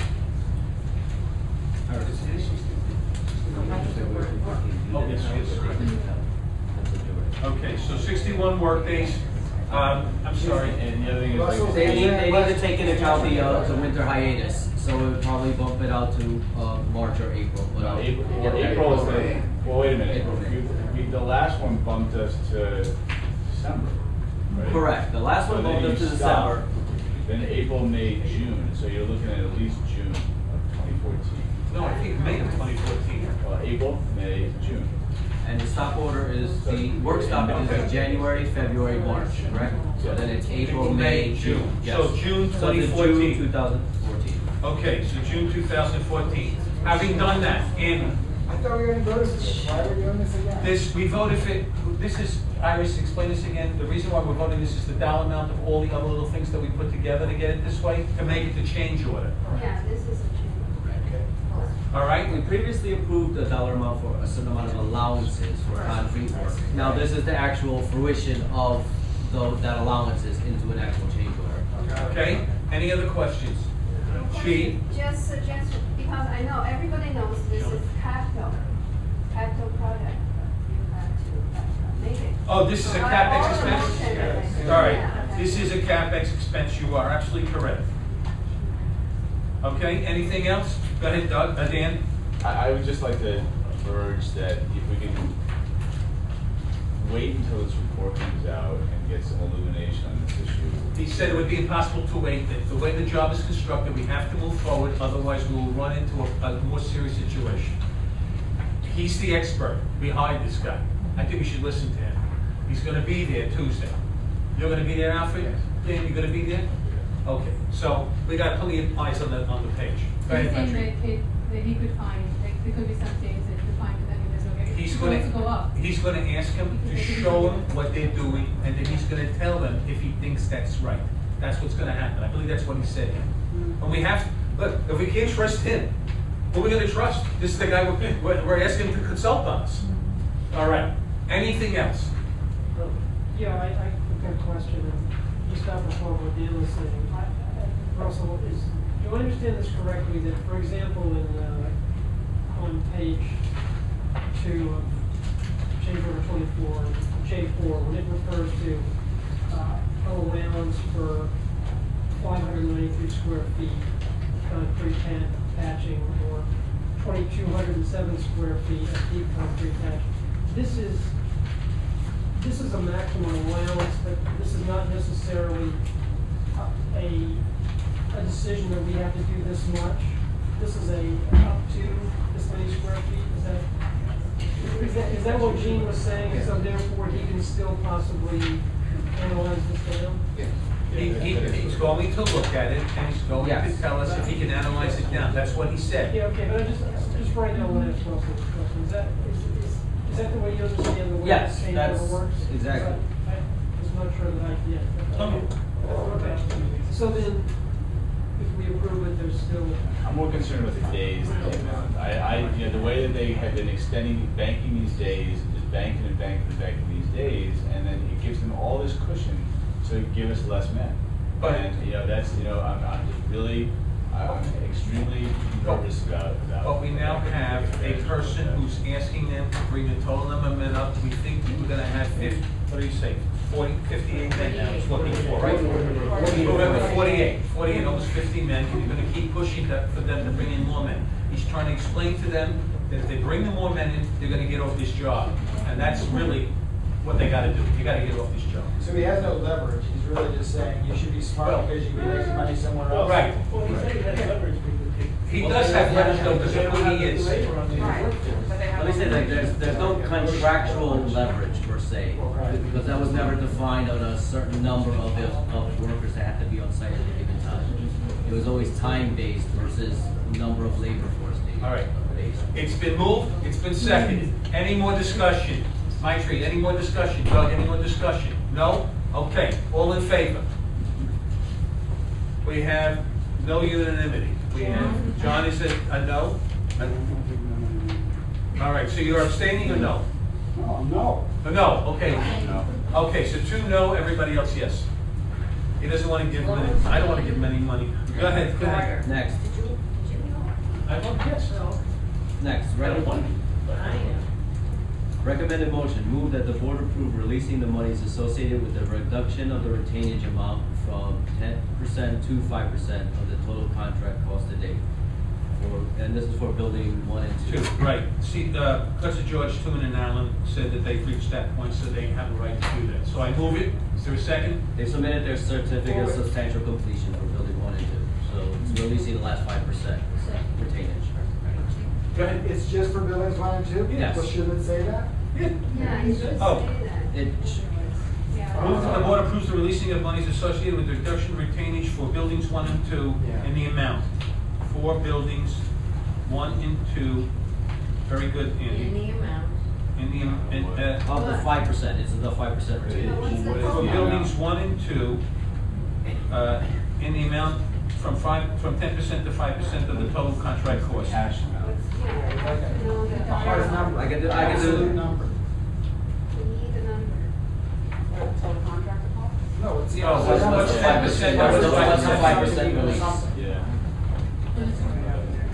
You know what, I'm sorry, I would have to do the math, so I could bump this to the next board meeting. Next board meeting? Okay, we're moving to the next board meeting. So it's withdrawn? Withdrawn. Goes to the next board meeting. Okay, next. Recommended motion, moved that the board approves the proposal submitted by Brent Renovations to perform localized flashing and coping stone repairs in the garage area in the amount of $7,950. All right, move it. Second. Well, yeah, and you second. Okay, second. Go ahead, Dan. So, if we have Brand that's already short on manpower to do the work we're paying them to do, why are we giving them more work? You know, and they still have to use men for this too. Why aren't they giving those men on the job?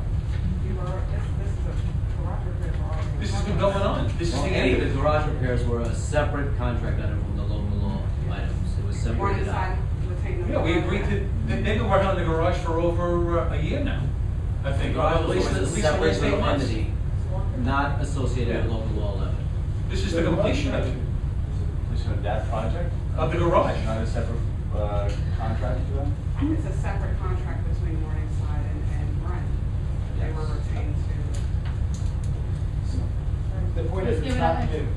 It's not And new. but this specific part, I mean, you know, this, you know, I mean, you know, the stair work, I don't think that was part of the roof work. This is a separate, you know, This is the roof. separate issue. This is the roof of the garage. I The know it flashing is. and coping is Yeah, roof. but it wasn't part of that original scope of roof, right?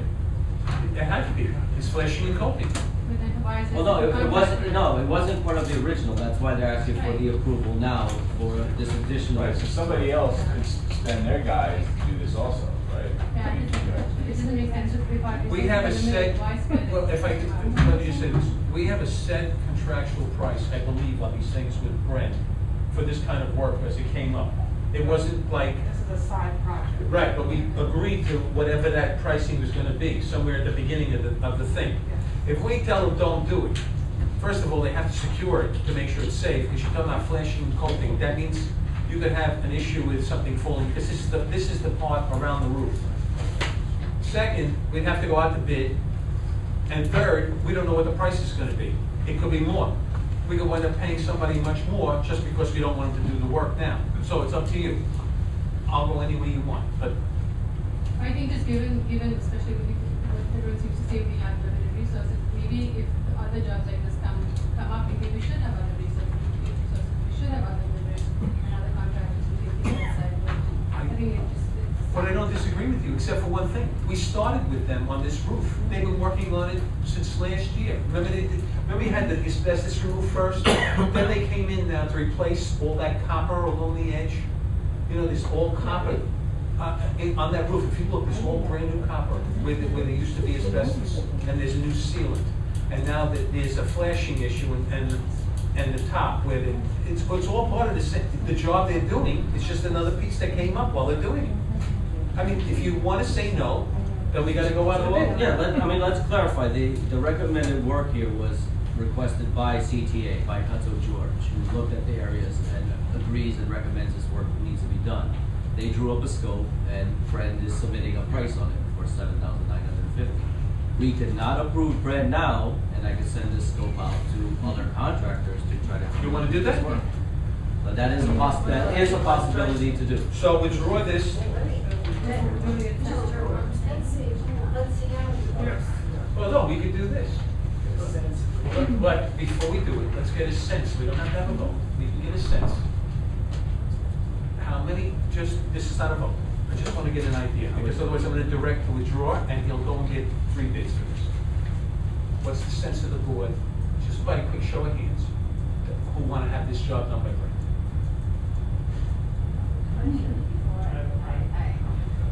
Okay, you'll have a comment, Go, so far, it's 0. Go ahead.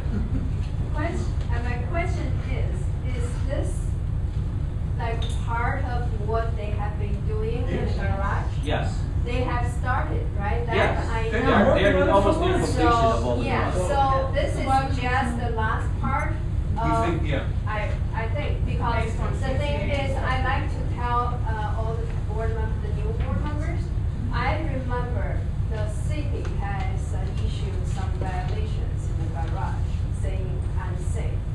So I hope this is just part of their job, continue to finish this part, so that when the city comes to inspect, we don't get a violation again. So, and then this also is a capital improvement. Correct. Yeah. Right, well, but as long as we're bidding it out and moving forward, so I get the sense of the board. John, I'm sorry. I think it's bad policy to bring in a second contractor to take on work that once the contract was started, I think it's such a responsibility gets waived somehow. I'm not in disagreement though with, we should have other contractors up our sleeves so we're not constantly in the same pool with these 3 or 4 guys. So I think this may be the wrong thing to do that, but I think maybe we should work to build other relationships. All right, so here's the thing. Unless the sense of the board has just changed based on what John said, which I tend to agree with John about it, but I'm not going to put myself in the position of saying yes or no here. Yes, I'm sorry. Why is this a change order? Why, that's what I want. Because it's They've already worked. the work going on the garage side is separate than local law 11 completely. It's its own little mini project on the work they were doing on the garage. So, Well, why don't we have a change order on the garage? We've already paid them some money, and you say this is a completion. This is something that was discovered that needs to be done, that was not seen at the beginning. Is that why it's a change order? This is why they are ongoing on the work on the What garage. happens with them all the time? Well, it goes back to Cutso George as well. Cutso George is the architect who goes and views the area and makes the determination if the work needs to be done. Look, I have no problem All I wanna know, if you want me to withdraw the motion, it's fine. And we'll just, do you wanna put it to a vote? All right, so we'll, Doug, and then we'll vote. Why isn't this a change order? I understand it's a different project, but when we have this other project, when they change things, we have a change order, where it was out beyond the scope of what we originally had. Why? The reason it's not bundled up in a complete project is because it was done in this piecemeal fashion, where I think the original scope wasn't even done by, it was done by CTA. CTA did the original. Did the original, Yeah. but additionally, it's one of these weird things where it did not want to be incorporated to local law 11, number one. It wanted to be a standalone item. And B, it was, what was that? We specifically took it out because we wanted to make sure that. These issues in the garage didn't extend the local law project as well. So the way this one was set up was, it's not a same change order. They're submitting a proposal to do the work as additional work as recommended by Council George. Okay, so, Doug. I certainly agree in principle with what Dan and Marjorie are saying, but a couple of things occur to me. One, this is only a $7,000 job, so I assume it's not that much of a big deal. Also, before we decide to pass it to another contractor or put it out to other bids, I think we should ask CTA if this is either correcting violations, which poses some time problems for us or some time constraints on us, or are there safety issues here, which Larry was alluding to earlier. If this is a correct violation, or if there's really a safety issue, $7,000, I think we should just go into $8,000, and it extends the entire local 11 project by 2 days. No, this doesn't get an extension. No, it doesn't, but if you're building off their assumption of their manpower shortage, that's what it's doing, so. That's a convoluted logic, but it's No, not. well, it may be true. I mean, it's a practical matter. Okay, I take your point, but I'm still saying it's a safety issue. If these things are a safety issue, Can we wait or it's a till- violation, we may just have to use a couple more days. Oh, you'll have. I'm gonna look at this.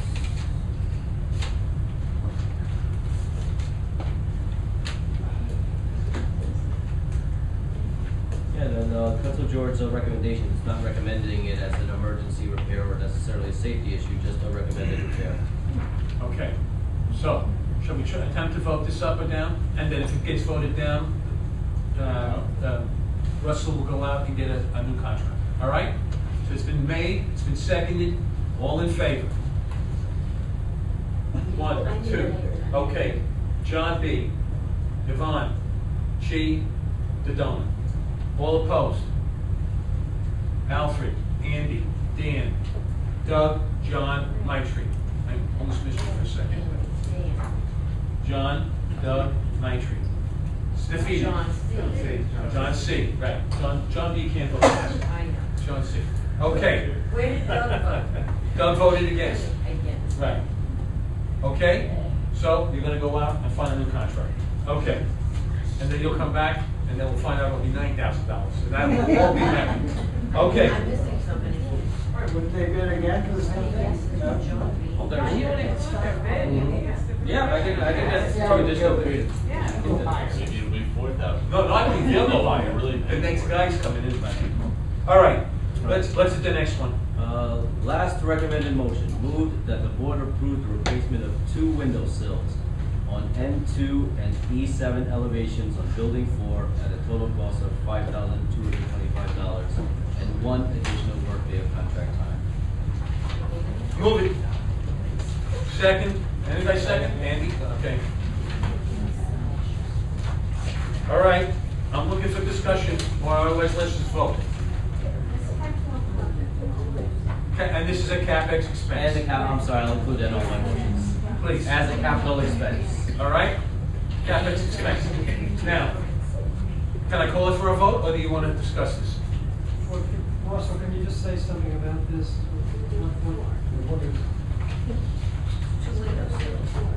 It's the N2 and E7 drops, elevations of the buildings, and it's 2 window sills. In other words, the window sills are dead. They got to pull, you know how many window sills we pulled out already all over this place? And let's just be clear too, it's a total of 11 window sills for $5,225. Oh, it's just 2. It's just 2. two window sills on those drops. The N2 drop has 4 windows, the E7 drop has 7 window sills. So let's write it, 11 window sills. On the N2 and E7. And this is a CapEx expense. As a So four window sills on the N2 elevation. 4 on the N2 and 7 on the E7. Correct. Okay, 11 window sills. This has been standard, we've been tearing these things out regularly. Okay, it was moved and seconded. Any other discussion? Hearing none, let's vote. All in favor? Thank God, unanimous. All right, now, That concludes the open management session, report. open session. Now, John, can you, let's do Alfred first. Alfred, we gotta do something with you, right? Yeah, committee. And then I'll come to you. Huh? I can postpone it? Okay, John's being postponed to next month. We're moving forward. I hate doing the postponements, but we had a lot of information that to get to, and we just have to move forward. John, Alfred, I think you have to make a motion to us, right? Yes, well. Well, no, it's not a motion, we're gonna vote. I want board approval on 3 new committee members. The chief, Juan, board approval. Yes, because tenant selection must be approved by the board. James Campbell and Stuart Linder. Okay. All in favor? Don't you want to vote for yourself? Yeah. Okay, good. Thank God. I got nothing. Was there a second? No, it's not a second. There's no second. It's from the committee and they just get approved, that's all. We approved it. All right, keep going. Now, I do have a couple of recommendations. I was also going to give a bit of a report. Do we want to skip that? Basically on what we've done so far this year. Why don't you save that to July? Okay. And let's do what we have to do. Okay. A couple of recommendations. One, a motion to request that the board require that non-spousal partner additions to the stock certificate be underwritten in order to be approved. And by underwritten, what that means is that they're just checked to make sure that they can financially take over the responsibilities if the need arises. This is from the committee, right? This is from the committee. No motion, no second necessary. I have included background information from that, which we can discuss if necessary. Go ahead, Sean. After all these years, why are you making this change? Because there seems to be a trend lately, I would even go so far as to say, in several instances where it seems to be an attempt to switch the owners, yeah. And in some cases, it's clear that the child or the parents, yes, usually the child, could not take up the responsibility. Any others? Can we move it? Can we vote on it? I mean, it's moved. Can we vote on it? Anything else? All in favor of this change? It's unanimous. Go ahead, Alfred. And the second recommendation is for the board to limit the time that apartment can be sublet if on the market for 2 years. And the reason for that recommendation is that It's the estates, right? largely the estates, the estates as well as any apartment that's on the market. Okay. For 2 years because it's apparent that some shareholders are using using the sublet period to hold on, wait for better pricing, et cetera. Right.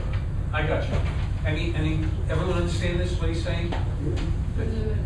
Yeah, we want to limit the subletting to 2 years no matter what. Go ahead. If it's on the market. If it's on the market. But I thought the issue was that people weren't able to they weren't able to find buyers, or they weren't able to be sealed, so we were giving extensions. These people, right? So We haven't claimed that, but it's a case by case. it appears that, I would say that not all apartments are on the market. That is, they're holding on for much higher prices than the market. But it's possible that some people are actually trying to make efforts to sell the projects, we just cannot. So if it continues for 3 years or 4 years, then they would basically not be able to sell that. So we're penalizing the people who are unfortunately honestly trying to sell. say they can't sell the apartment, you say they can't sell the people beyond 2 years, they have to sell it to anybody that's gonna buy it, at whatever price it is. That's what the market dictates. So they can't sublet anymore, Well, they can keep it and pay it, but if they don't wanna do this payment, they have to sell this apartment. They have to accept whatever that price will be out there on the day that the 2-year subleasing is over. I mean, I know we have a lot of 2 bedrooms on the market, and just, I guess my concern is just the people who are trying to sell, who have their pockets just getting higher.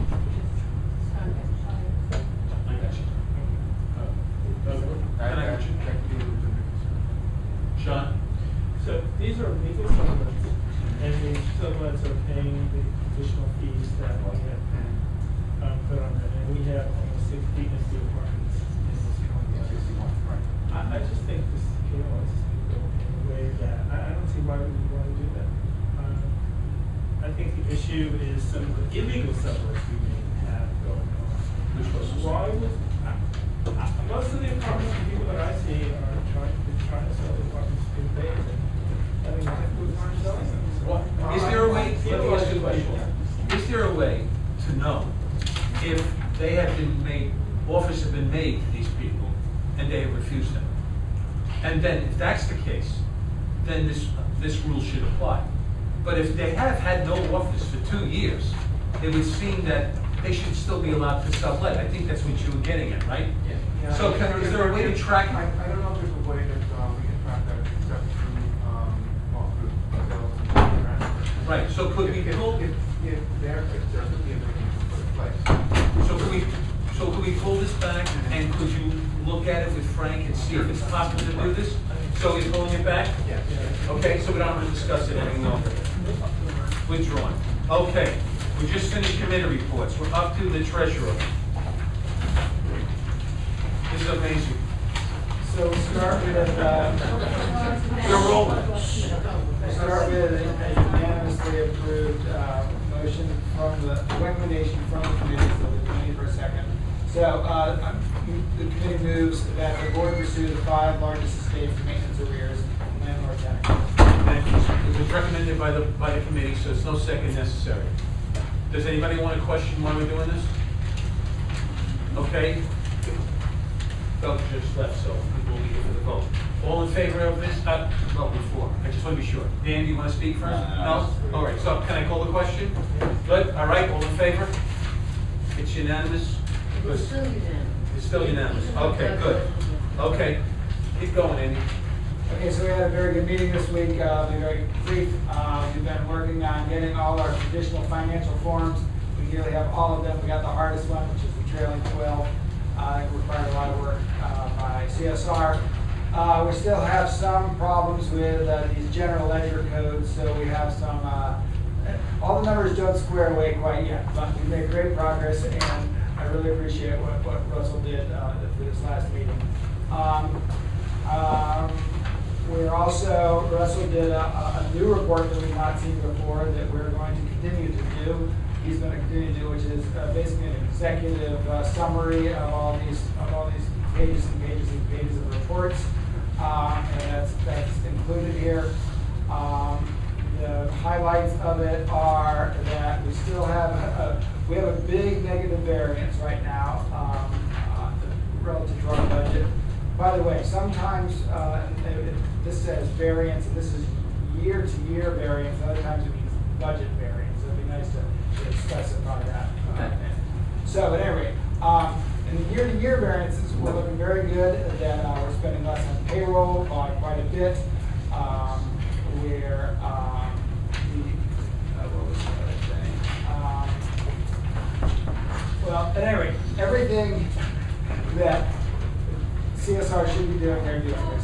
They're saving our expenses. There are 2 big items here that don't make quite sense.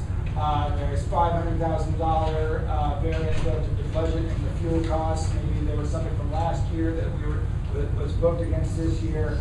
So we need to, CSR is going to look into that. Then there's also potentially $150,000 that CSR owes One Side Gardens because of a transfer transfer in February for payroll. So we're making progress. Maybe by next month, the numbers that the financial committee sees will truly make sense. And Mindy will be doing her 6-month audit, and we're hoping to see that in early September. Yes, couple questions. So, I mean, you got it, yeah, I mean, you know, it's pretty shocking to see an almost $1 million, deficit. And I think it is disturbing that, that we can't pinpoint it. I mean, it sounds like a lot of it is, is the fuel, and this is, but what is, do we know what's real? I mean, we have to be completely concerned about this. And we can't wait for the half-year audit. That's not coming out until September, and then we have, no time to act on it. So if we're going to make some, take any kind of actions now, it's got to get out. My question is, we did engage, have we engaged Mindy to do some of this reconciliation now? And is she on top of this stuff? Yes. Also? Okay. She's already been provided all of the financials up through this report. She's been provided all the board packages and all of the transition information. Right. Is she, I mean, this is not, I mean, either we say we have $1 million deficit, what are we doing about it, or we say the numbers aren't real yet, and what are we doing about it then? So, I mean, it's a very uncomfortable place to be. Just off the top, there is the $500,000 variance, which we were talking about energy, which definitely has to get looked into, and I agree, it doesn't need to wait for Mindy. That's something I'm gonna do within the next month for the finance committee. However, compared on a year-to-year basis, it was only $133,000 variance versus $500,000. The other largest deficit, I believe, was either in taxes and insurance, was around $400,000. But that's all. That's a timing issue, timing compared to the budget of this year's budget. So there are concerns, yes, they need to be looked into more deeply, but right away there's a lot of variances that are pretty easily explainable through timing. So can we have clarity by the July meeting? Yes. Yes, that's what he promised us in the finance committee, he's gonna deliver. Chief. Yeah, I just want to say that. And by the way, may I just say this? Everything Russell said he's gonna deliver from the last month to this month, except for what CSR failed to provide him with from downtown, he has delivered on. He has been a good agent to us in terms of getting us information. Chief. Yeah, I just want to make corrections, because I don't want people to have a false impression, because what Dan said, I don't like what Dan said. It's not really a deficit. We have to be very clear.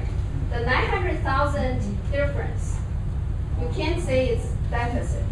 400,000, 450,000 is real taxes, because April everybody gets the rebate. That's where it is. That's half of so-called deficit. It's not deficit. And then the 500,000, that's the oil, the gas, the fuel, because we are using the boiler here. The first 3 months, they are like fuel costs. And then probably there are a lot we paid in January. It's for last December or November bill. Because I had questions, I hold it. Russell and Iris knew that I had to clear before we paid it. So that's what Russell is going to say. That's why we can't give people here. A false impression. And there's another 150 coming probably.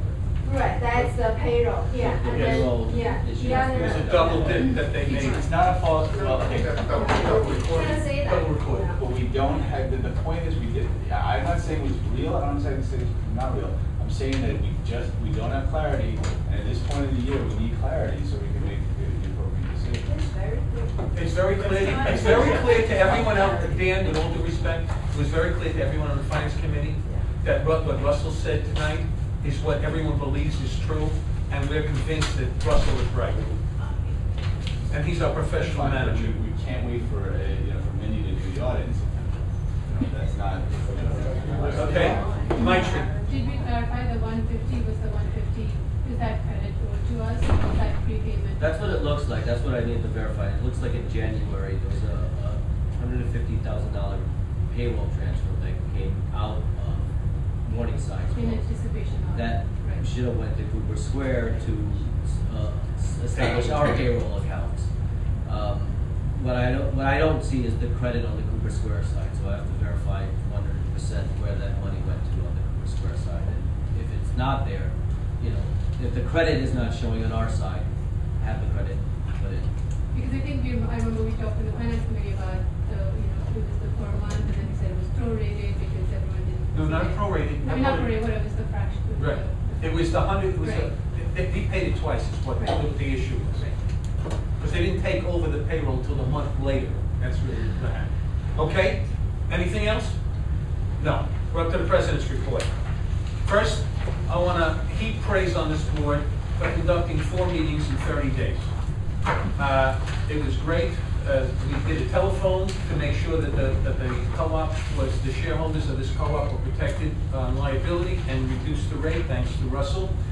We also approved the extension of hours and workday in the co-op to help local law 11 move along. And I thought it was fabulous, and it's just been a pleasure working with everyone here, and I hope we just keep going the way we're going. The board meeting for July will be moved to July 31st. Must be moved because Russell is going on vacation, and he arrives back on the day of what would be the board meeting. And that would be insane to hold the board meeting on that day without Russell providing us with a financial report, which has now been moved to the 30th, and then the board having a management report on the 31st. So that's why we're moving 2 important meetings to the last 2 days in July. And I hope, I'm pretty sure we'll have a quorum. I don't see why they shouldn't be. Okay, now we're to the next thing. I received this letter, this communication today. Dear President Dodona, every board member received this by forwarded from me. Per section 46 of MHAC bylaws, the chair of NGCA appoints 3 members of the bylaw committee. In light of the questions raised about whether our bylaws committee is properly constituted under the Business Corporation Law as the chair of NGCA, I am waiving my right to appoint members of the bylaws committee for this year. Per section 46 below, if the chair of NGCA fails to appoint members of the bylaws committee, the president of the corporation can appoint all 6 members. Yes, you may. The bylaws committee is now constituted in the following way, and I will charge you with what you have to do, though this bylaws committee is a temporary bylaws committee until you finish with the charge I will give you. The bylaws committee will be made up of Yvonne, Martin Pizzullo, Doug Simmons, John Whiscarello, John Carter, Maitri Singh, and Jeanette, why can't I remember? Rodriguez, I'm sorry, Rodriguez. The chairman of the committee will be Yvonne, and the charge to this committee is that you as a committee deal with the problem of the bylaw dealing with the bylaws, the bylaw committee, and that you come back to a recommendation to this board that can go to the shareholders in, I would like to have it go at a special meeting in October, so we can rectify this matter. So I assume, Yvonne, you will convene and move this committee forward as quickly as possible? Dan? That's the only charge for this bylaws committee? That's the only charge right now, because until that bylaw is changed, this bylaw committee has no other authority than to deal with that bylaw. We must be in compliance with the laws of the state of New York. Bylaw section 46. That's right. And we may have to adjust the standing committees of the board. I thought you said we were in compliance the whole time. I'm dealing with the letters of the attorney. Okay, so that's where we are with that. That's the bylaws committee. You have everybody's name, she'll take care of it. Okay, next. Any problems, this should go in the minutes, but any problems or thoughts the shareholders want to share with the president, they should write to Donna Quiros, either by email or hard copy, and Donna will forward it to me. It's the fastest way to get it to me. All right? Now, the president has a motion, and this is the motion. Whereas NGCA is an independent organization having its own bylaws, and whereas the Community Relations Committee is a standing committee of NGCA, and whereas the Community Relations Committee is listed on the MHHE website as a standing committee of NGCA, And whereas the board in September 2010, over the objections of 2 board members pointing out the conflict with MGCA, made the Community Relations Committee a committee of the board. Be it resolved that the motion passed September 28, 2010, and appended heretofore be rescinded. It's 2 pages, you have everything. Is there a second? It's been seconded by Alfred. Discussion. Mike. Take a look. I think I'm speaking too fast or too softly. So I'm going to slow down and talk loudly. Good. So my question is, I'm just looking at the bylaws here for MGCA. I guess I'm a little bit confused about, there are a few committees here that I mentioned that are part of MGCA, yet they are also board committees, like security. It's mentioned here in the bylaws as being a committee. You're shaking your head. No, it's not. John is the head of security. John picked the people on that committee. We have nothing to do with MGCA. They could have their own committee. No, but what I'm saying is I'm confused about the bylaws here, the MGCA bylaws, because it's... You'll have to talk to MGCA. All right, so you're saying that it's okay to have the contradictions in here, but you're referring to one piece of it, just specifically for CRC. My whereas's are clear. Okay, I'll wait. Dan? So,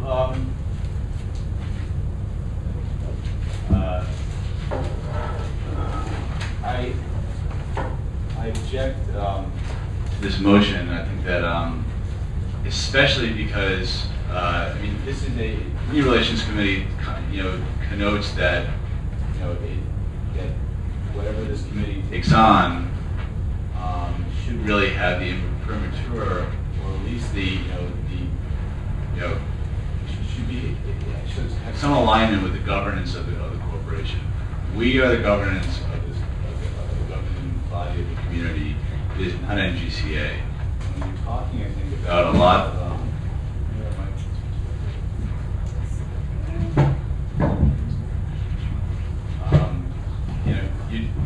there's, in addition to, I think that, the great work that this committee has done, emergency food program, recycling program, Hands Across the Street.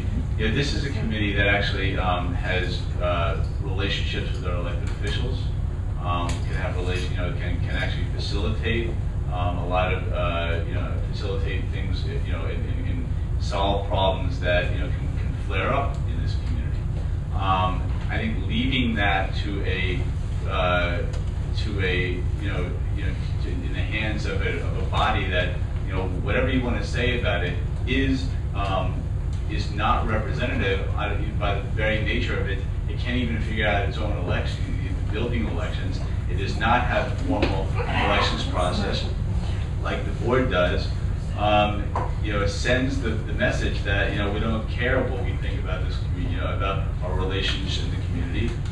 The board is basically advocating its duty, and it's sending it off to an organization that really it does not speak for that has not been properly elected.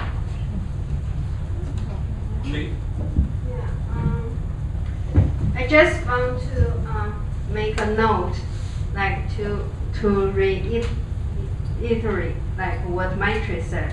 I think what Maitre mentioned is that, to me, it's a little bit confusing, because this is MGCA bylaws, and then they have their own standing committee, which includes, now the standing committees of MGCA shall include the community relations, employees Christmas fund, gardens, I believe now it's grounds, and then maintenance advisory, recreation center, I guess it's a gym, maybe, I don't know, recycling, and then security committee.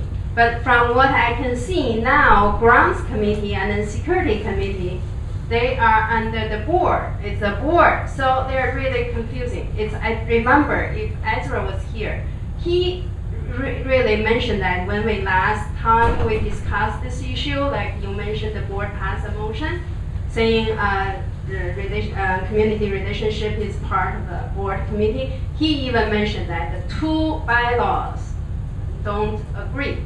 So I'm saying that yeah, this is pretty complicated. And then also in MGCA's committee report, in our last year just passed annual report, it says like a joint, like community relationship committee is a joint board MGCA committee. So it's like two. It's standing in two places.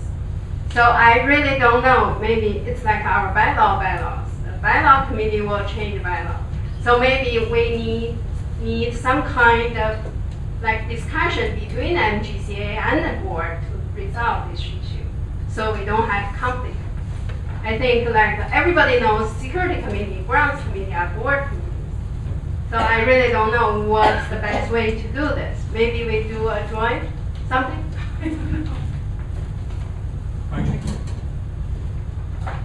Yeah, I think it's so funny because I had put in a motion and you have the same exact motion right before mine. It's quite a coincidence. I was actually going to address some of these issues. What's fine got in on Monday morning. Oh. That's fascinating. Sneaky. Came after me. And so I don't know if I should jump ahead because I think there's obviously significant overlap between the two discussions. We have to deal with this motion. All right, that's fine. So I guess to the point that she's bringing up, what is our plan for security and grounds? Because those apparently are supposed to be MGCA committees, not for the board, not board committees. So are we going to now declare those as only MGCA committees? Is that the plan as well? The motion speaks for what it says. That's what we're dealing with, the motion. I'm pretty clear on that. Okay. I'll see my discussion next week.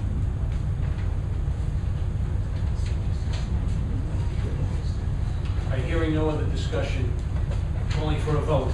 All in favor, raise your hands, please.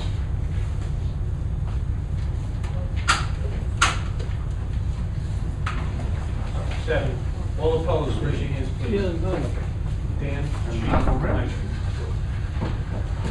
Thank you. Okay, the president's report is completed. Or isn't there somebody removed? Oh, I should say that, right? Yes, you're right. I'm sorry, John, you were absolutely correct. Iris was a real surprise for us. When we got... No, it's more important for us. When we walked in the door, the night that CSR took over, and Russell walked in, and then this attractive woman walked in, and everybody looked at her and said, "Who is she?" And we found out that it was Iris, and she was going to be the assistant general manager. And then Property manager. assistant property manager, Or senior property manager. I'm sorry. And we discovered something really fabulous. Iris is a tremendous worker. Iris cares about this co-op in a tremendous way. And the board members, I believe, as a whole, fell in love with her work, and now we've gotten some very sad news. And the staff, absolutely. And that includes all the staff, the engineers, the porters, you name it, everybody. Iris set a tremendously high bar. And then she told me something about 3 weeks ago. I got a phone call, and she said, "Larry, you should know this." And she told me. And I said, "I'm crushed. She's leaving us. At the end of this month, Iris is going to become a general manager Excellent. at Fordham Hill. Tremendous 6 buildings up in the Bronx. Big development. And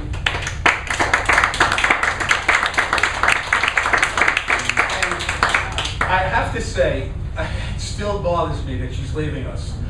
But I'm so happy for her because she is so competent, and she will, I am sure she will shine there. But I told Dawn, and I told Russell, that this bar is set really high. And you have to come in with somebody that reaches that bar or exceeds it, because we will not be happy if it's less. I don't think Russell will be happy if it's less, because they work very well as a team, and it'll be very difficult for them if it's less. So we wish you well, Iris. We are sorry to see you go. You were here a short time, but you won the hearts and minds of all the shareholders, which is an amazing thing in this place. We thank you. Yes. So the timing is such that Iris is leaving, Russell's here for another week, and he's on vacation for 2 weeks. So a seasoned property manager actually began on my team today, new to Cooper Square, but an experienced property manager. I'm having him come up here so that he can have a week and a half or so with Russell before he goes away. I'm also planning on working from this office. Oh, I was expecting that. While Russell is away. So That's great. we'll have it So covered. is that person going to replace Iris? Not necessarily, but I needed to have someone here immediately, given What's the timeline of the process for this? we've been reaching out to former CSR people, such as what Iris was several months ago. Also thinking about people in-house, but as Larry has said, it's a high bar, and so we have to make sure we get the right person in here to fill the big shoes that Iris has brought in. You have all our best wishes, all of our best wishes. Thank you. No, thank you, Iris, really. Okay, so, yes? We're not, there is something that is in the agenda. It was in the national report. It was the Jimmy. It's in closed. That's why it's been moved to close, so. It's been moved to close, I announced it. I announced it. Okay, so we have one more item, we have a member motion. Maitri, would you like to make it? Sure. Whereas the Morningside Gardens Community Relations Committee, CRC, represents Morningside Gardens Cooperators and MHHC Corporation in its work with various community groups, partners and organizations within the neighborhood, as well as with external government agencies and elected officials. The networking, connections, community improvement advocacy, and information obtained and disseminated for the benefit of the gardens and its neighbors depends upon a clear connection to the board. The president has not only the authority but also the responsibility to appoint a chair of the committee. It is hereby resolved, and I'm actually going to make a change to the motion, that the board of directors reaffirms the CRC as a joint committee of the board of MHHC, and that one board member be charged with attending its meetings and serving as a liaison. So I'm taking out the sentence, as was already reaffirmed by the board on September 28th. A joint committee of the board of MHHC And what? MGC, sorry, MGC. And MGC. Seconds needed. Second. Go ahead, Maitri, you can speak. And I also wanted to distribute, there was a pretty comprehensive packet that was put together by CRC that's in your reading materials. But just in case you didn't read it cover to cover, there's some bullet points. There's a. So you reduced it to bullet points? I've reduced it to bullets for those who are reading But the each gun is challenge. not loaded. The gun is not loaded. Well, we'll see. So the first page.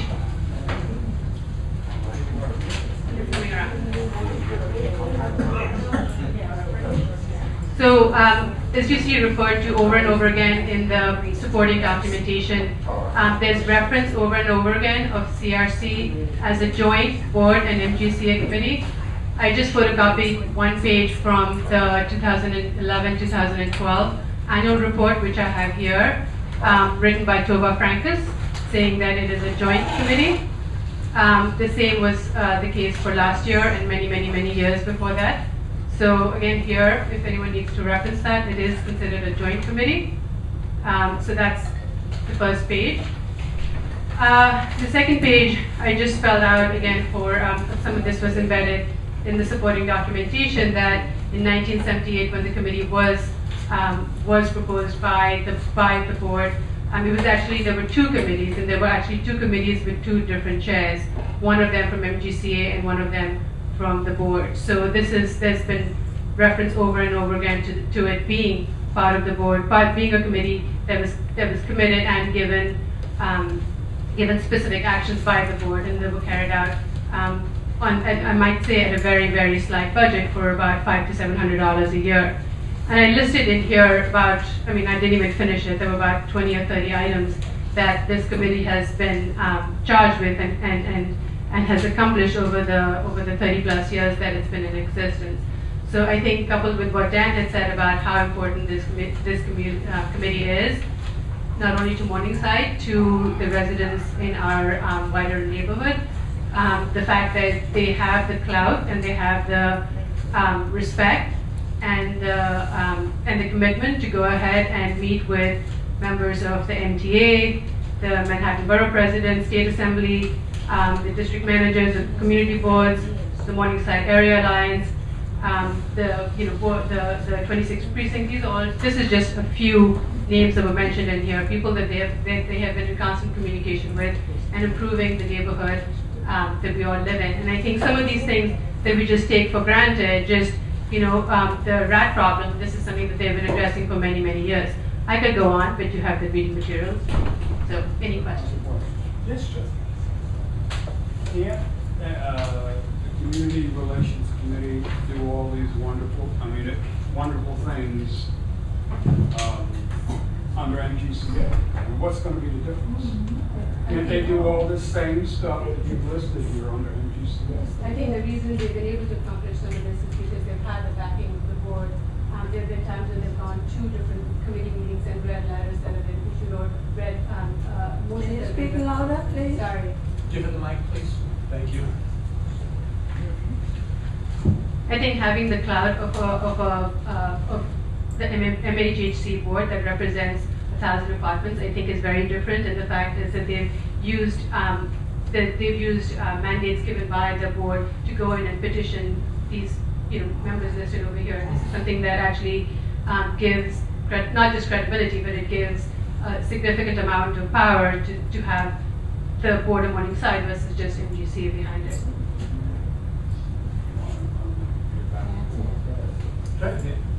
Yeah, I mean, I kind of have the same question. I mean, now you've got, a situation where our elected officials and, agencies are going to be under the impression that this committee speaks for the board when it doesn't.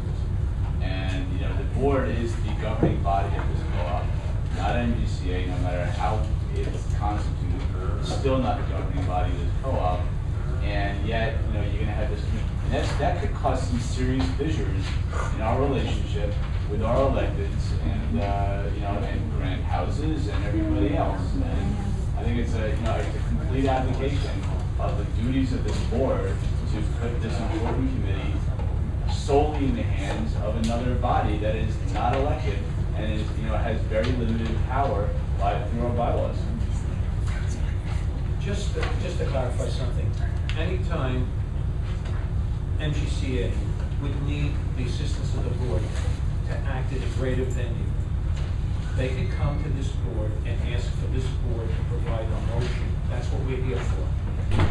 There's no reason that we can't act in a way that is supportive of this community, for whatever purpose. So the argument is specious.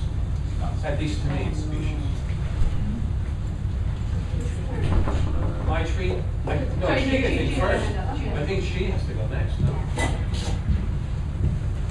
Yeah, I just want to repeat what I said when we discussed Larry's motion. Because it's really, really weird that the board recognize, make it like a grounds committee and a security committee as the board's committee, and then now CRC. It's like two standards. I just don't know why. So I think Maitri's motion, making it like a whatever you call it, like a joint committee, it's okay until like the time MGCA and the board solve their problems of their bylaws. I think Maitri's motion makes the middle ground for now, which I will support. My tree again? Absolutely. But if you don't, just because I want to get to the closed session You mean I don't have the rest of the evening? No. But I think just to kind of reiterate, I'm sorry, yes. reiterate the point that she just made. So I think I'll state again that community relations and security and gardens are considered standing committees. And then it also says termination of this committee. So to eliminate a standing committee, an affirmative vote of 2/3 of all voting members of MGCA is required. So my question is, did we go through that process for grounds and for security to release them from MGCA? So I think it's very arbitrary. There's some, I appreciate that this was referenced in reference to CRC. I just am not clear if the same rules will apply to security and to gardens. So I think that there's a lot of contradiction here, referencing something, and so I'm going to go back to the previous motion because this is the point that I wanted to make, is whatever rules we're applying should apply to gardens, security, and everything else. That's included in here.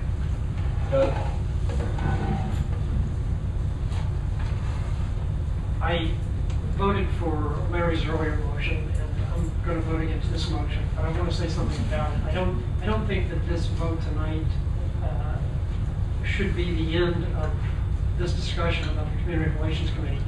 And I don't think our vote should be seen as anything negative toward the CRC. I mean, the work that they have done has been good to the extent that I've been able to participate in it or observe it.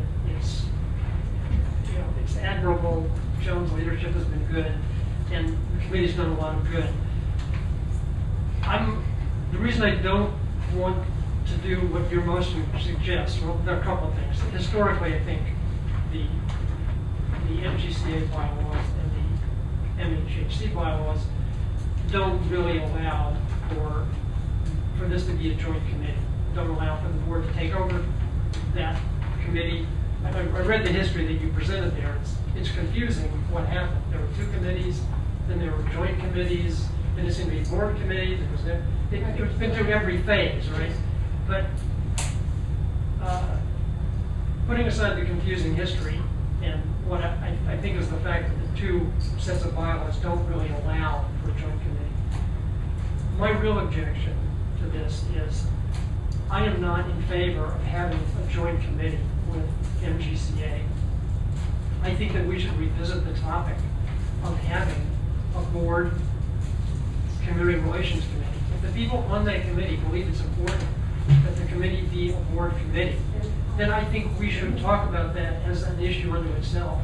But I am not in favor of having a joint committee with MGCA. I am not in favor of having any joint endeavor with MGCA. We have spent the past year, we have wasted so much time in the past year arguing about things at MGCA when we should have been talking about brick and mortar issues in this co-op, that it's enough already. And this thing itself really just emanates from a fight some years ago at MGCA. So putting aside everything else, I'm not for any joint endeavors with MGCA. I think that they should be, and they rightfully are, their own independent, self-sufficient committee. This is what I tried to say last year when we argued about this. And to me, I want to take that to its logical conclusion, that we should not, because it just embroils the board, or has the potential for embroiling the board in MGCA conflicts. So are you making a friendly amendment to make it just a committee of the board? No, I'm not, because that committee that's out there now has a hybrid history. I couldn't say that MGCA should take it over, or if I were MGCA, I gotta take that back because I'm not an MGCA member, so I can't really say. But being on this board, I can only vote that it go back to MGCA, and I would hope that MGCA will consider relinquishing it and allowing it to become a committee of the board. If the people on that committee can make the case that it's important that it be a board committee, so then let's do it. What's the difference? But I don't want to have a joint committee, and that's why I'm going to vote against this proposition. Okay, everyone's spoken. I believe everyone has spoken. I'm going to ask for a vote. All in favor of the motion made by Mindtree, please raise your hands. 3. All opposed to that motion?